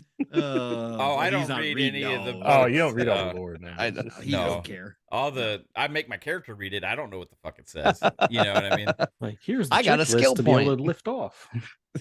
And there's like hints and clues. Oh my in god! Can Baldur's you Gate 3 imagine that he's probably Pong, skipping if there right is now, an too. engine Yes. startup sequence you have to do for your ship? Matt's Oh, never God. gonna leave That's the what I'm planet. saying. Oh my god. That's what I'm saying. I had that. How do I jump to light speed again? I had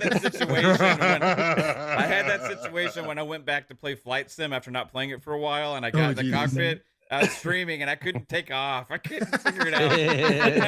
I was asking the chat, like, what the hell do? I don't remember how to take off. And there was like, I couldn't fucking do it, dude. I sat there for 15 minutes just confused as fuck about how to take off in the plane.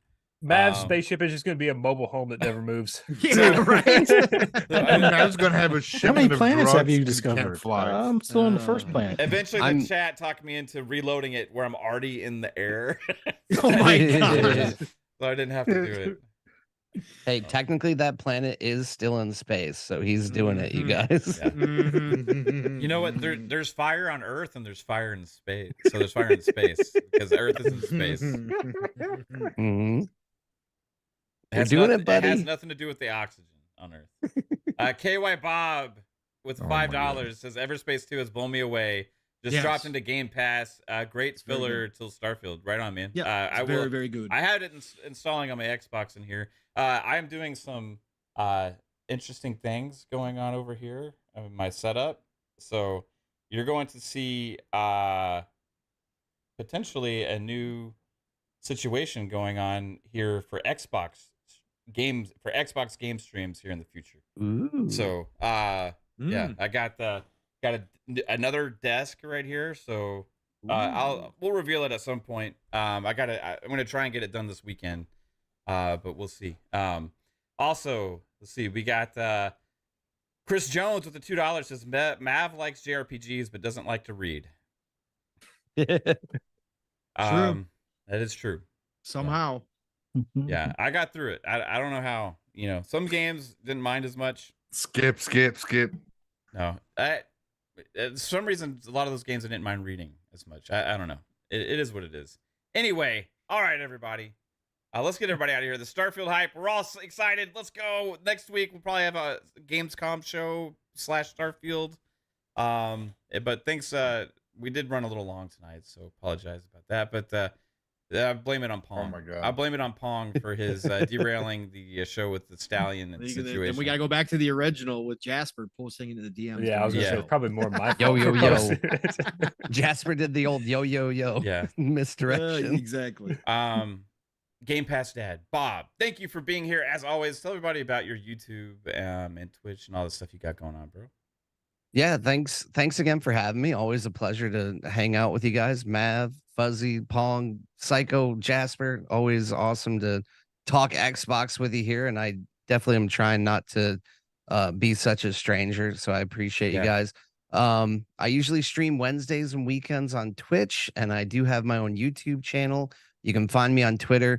Right now, I'm in the middle of actually, it's a subathon where a wacky and wavy inflatable tube man has been live for this is the third day right now on my Twitch channel.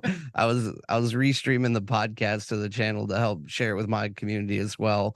But I'll be live for at least another 24 hours at this point. So I'll be streaming throughout the weekend if anyone wants to stop by and say hi.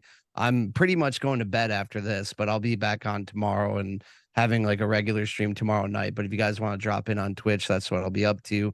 And yeah, check out my YouTube, and I appreciate you guys. And I'll try and be back in less than a whole month this next time here. So thanks for always having me, guys. I'm just glad you're here, man. I appreciate you being here, dude. Always a fun time hanging out with Game Pass Dad. All right, Psychonauts. Where can everybody find you? Right now, I don't want to. Oh, okay. Thanks everybody in chat. That was Twitch. I just opened it up to see if I could come say hi to your chat, and I don't know who that was. All right, sorry, Bob. Oh, okay. Yeah, sorry, there was audio playing through the speakers. My bad. I think a lot of people might be sleeping by now or listening, but we'll see. Where can everybody find you, Psycho? Yeah, chat. Thanks for stopping out tonight. I know it's a Friday, but it's always a pleasure to have you guys here. You can find me on social media everywhere. Psychonauts 8 Mondays on FSP at 10 o'clock, and here Xbox Ultimate 10 o'clock. You can find me with the gang. Right on, bro. Appreciate you. I'll see. Fuzzy Belvedere. Where can everybody find you, sir? Thanks for having me. Always a pleasure being with you guys. Thanks to everybody in the chat for checking us out. Hit that like button, subscribe if you haven't already. You can find me on the Shop Podcast tomorrow with Pong and PTK Blam on PTK Blam's channel, 9 p.m. Eastern Standard Time. Monday, Xbox lunch break special at 12 noon on Double Barrel Gaming. And then FSP at 10 p.m. Eastern Standard Time right here on this channel. Look forward to seeing you guys there. Appreciate it, Fuzz, as always, bro. Jasper, where can everybody find you, sir? Yo, and Calorie, if you're at the front gate, there's a path to the left. That's where I went in. You can kind of come in behind, and NPCs will go up the front. So that's kind of what I did. Ooh, look at Jasper. That's my tip there for you. Maybe that works for you. I don't know. Some BG3 info right there, folks. Yeah. Yeah, that's what worked for me, Calorie. That battle took me over 4 hours of just retrying it. So to finally get it to work. Anyway, yo, check it out. Lord Jasper Twitter, Lord Master Jasper YouTube, all that fun stuff. Transition. What's great. You got to start throwing up the peace signs. I love how you went right in the character. Can you redo it again? Yeah. Yo, check it out. Lord Jasper Twitter, Master Jasper YouTube. I'm trying to stream more often. I'm going to be definitely streaming Starfield when it comes out. I've been also posting more on Twitter. I'm trying to interact more, just be out there. And so check that out. Monday, Friday, FSP, and Xbox Ultimate 10 o'clock Eastern times right here on the Fun Speculation Network. Yo. There's an extra one for the end. Love it. You've been killing it with your stuff lately, Jasper. Joke master Jasper, dude. I was able to watch some of your stream today a little bit, and also on Twitter just annihilating IGN on accident in a way. Like it's just absolutely amazing. Like, yeah, can we stand and have a moment you know of how many silence for Jasper podcasts- taking you know- him down a peg? you know how many podcasts I've heard now actually talk about that whole situation? Yes. Right. That you brought to light. That none of them are crediting you. Nope. Granted. And No- I just see them all posting my screenshots. It's like, oh, I wonder where you got that from. yeah.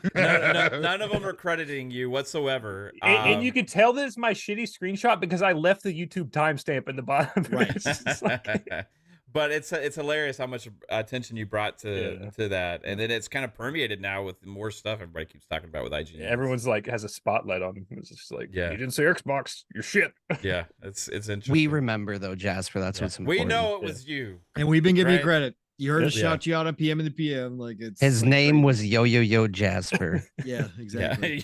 Yeah, yo, Jasper. That's for sure. Pong Soul, Yes, sir. Mr. Golden Age. Yes. Where can everybody is. find you? Listen, y'all, this was a great night. Lots of great talk. Again, can never talk enough Starfield. That's for damn sure. And there's going to be plenty of it coming up. You guys, if you're following me on Twitter, get ready for the screenshots and video of Starfield. Just like I did with Cyberpunk, it's going to be almost daily that I'm putting up new screenshots. Especially now that they got a photo mode. I can't believe Bethesda put a photo mode in there. Oh my God. Thank you, Todd. Thank you. It's going to be fantastic, but it is the golden age. Listen, y'all, you know what you can do. Follow me on Twitter, now known as X, of course. You can follow me on Xbox. It's Pong Soul everywhere. Tomorrow morning, geez, I can't believe it's 12:30 already here. It's about 8.5 hours.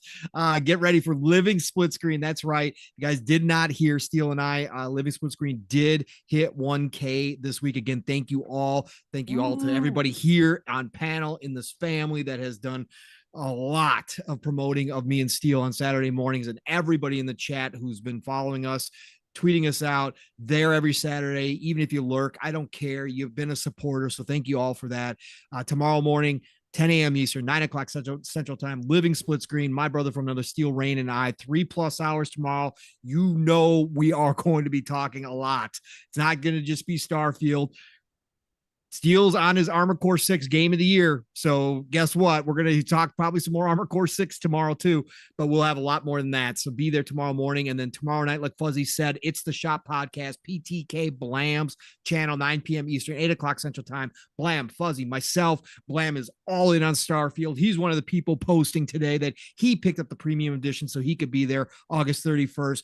We're going to have a fun Saturday night. It's the best way to end your Saturday night. So show up for the Shop Podcast. And then, of course, it starts all over next week. Again, Double Barrel Gaming, Mr. Boomstick, Xbox Factor Podcast every Tuesday, 12 p.m. Eastern, 11 o'clock Central Time. Be there. And then Thursday night, right back here, Fun Speculation Network, PM in the PM, Pong and Mav in the PM, 7 p.m. Eastern, 6 o'clock Central Time. We are going to have Gamescom talk. We're going to have a lot of news next week. We're going to have CMA stuff next week as well. It's going to be a great Thursday night, so be there for that. Otherwise, everybody, Golden Age is here. It is the Golden Age of gaming. Best time ever. This year is going to go down as the greatest all time. Already has in my book, but for everybody, I think it's going to be the greatest all time. Get out there, play what you love what you play. Have a great rest of your weekend. I will talk to you all real soon. Yeah.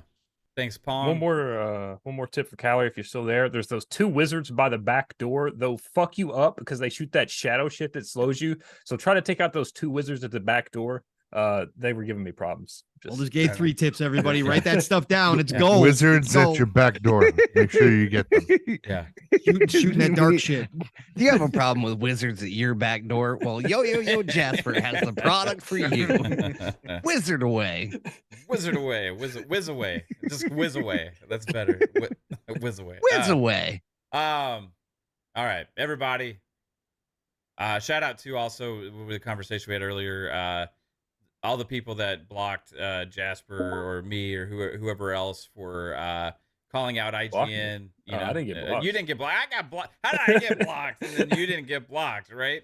I saw other people get blocked. Jasper was cordial. From Max Scoville, you know, and it goes me thinking about people like Jason Schreier or other people that work at IGN that mass block people or Well, like it's not going to matter anymore. Like they just go and like block people that like things and stuff like that. Elon's taking it away from you. What are you going to do? What is Jason Schreier gonna like? One day he's gonna show up on Twitter and like he's gonna be in living hell because everybody that he's blocked is like all of a sudden back. Like Andy Robinson blocked me because I made fun of his pundits comment, right? Max Scoville blocked 3-Bit because 3-Bit said it was a weird comment. Like who else blocked somebody for something stupid? I remember Ryan McCaffrey. there was one guy that blocked me for liking a comment that Gaz made. Like it's like there's like so many of these like sensitive journalists and games media people. You're about to be in hell, and I can't wait to see what you do about it. Anyway, we all get at least a day of tormenting them before they mute everybody. It'll be fun. So let's torment the hell out of those guys. Once Elon makes it official, my first ad is gonna be like Jason Schreier, Max Scoville. I'm gonna add like Andy Robinson. I'm gonna add all these guys and be like, I'm back, bitch, and nothing you can do about it. Fuck you. You blocked me because you're oversensitive. Anyway, then I'll get muted and it'll be over. But it'll at least be fun. Report you on Xbox Yeah, Live. one more comment. Yeah, towards one him. more comment. Yeah, that's all we need. Just one more. Anyway, everybody back here Thursday, PM in the PM. Mondays is FSP at 10 p.m. Eastern time. Fridays Xbox Ultimate at 10 p.m. Eastern time, and I will be there with y'all on Saturday, Pong and Fuzzy. I'll be on Shop. On Saturday? On Saturday. You're gonna be there? I'll be there with Okay. TTK. And I'll be on another Nice. show on Sunday as well, but he hasn't announced that yet. So look forward to that as well. I think But I know what that is. everybody, have a good one. Hope you have a fantastic night. Take it easy and stay in that Starfield hype. Later. Watch out.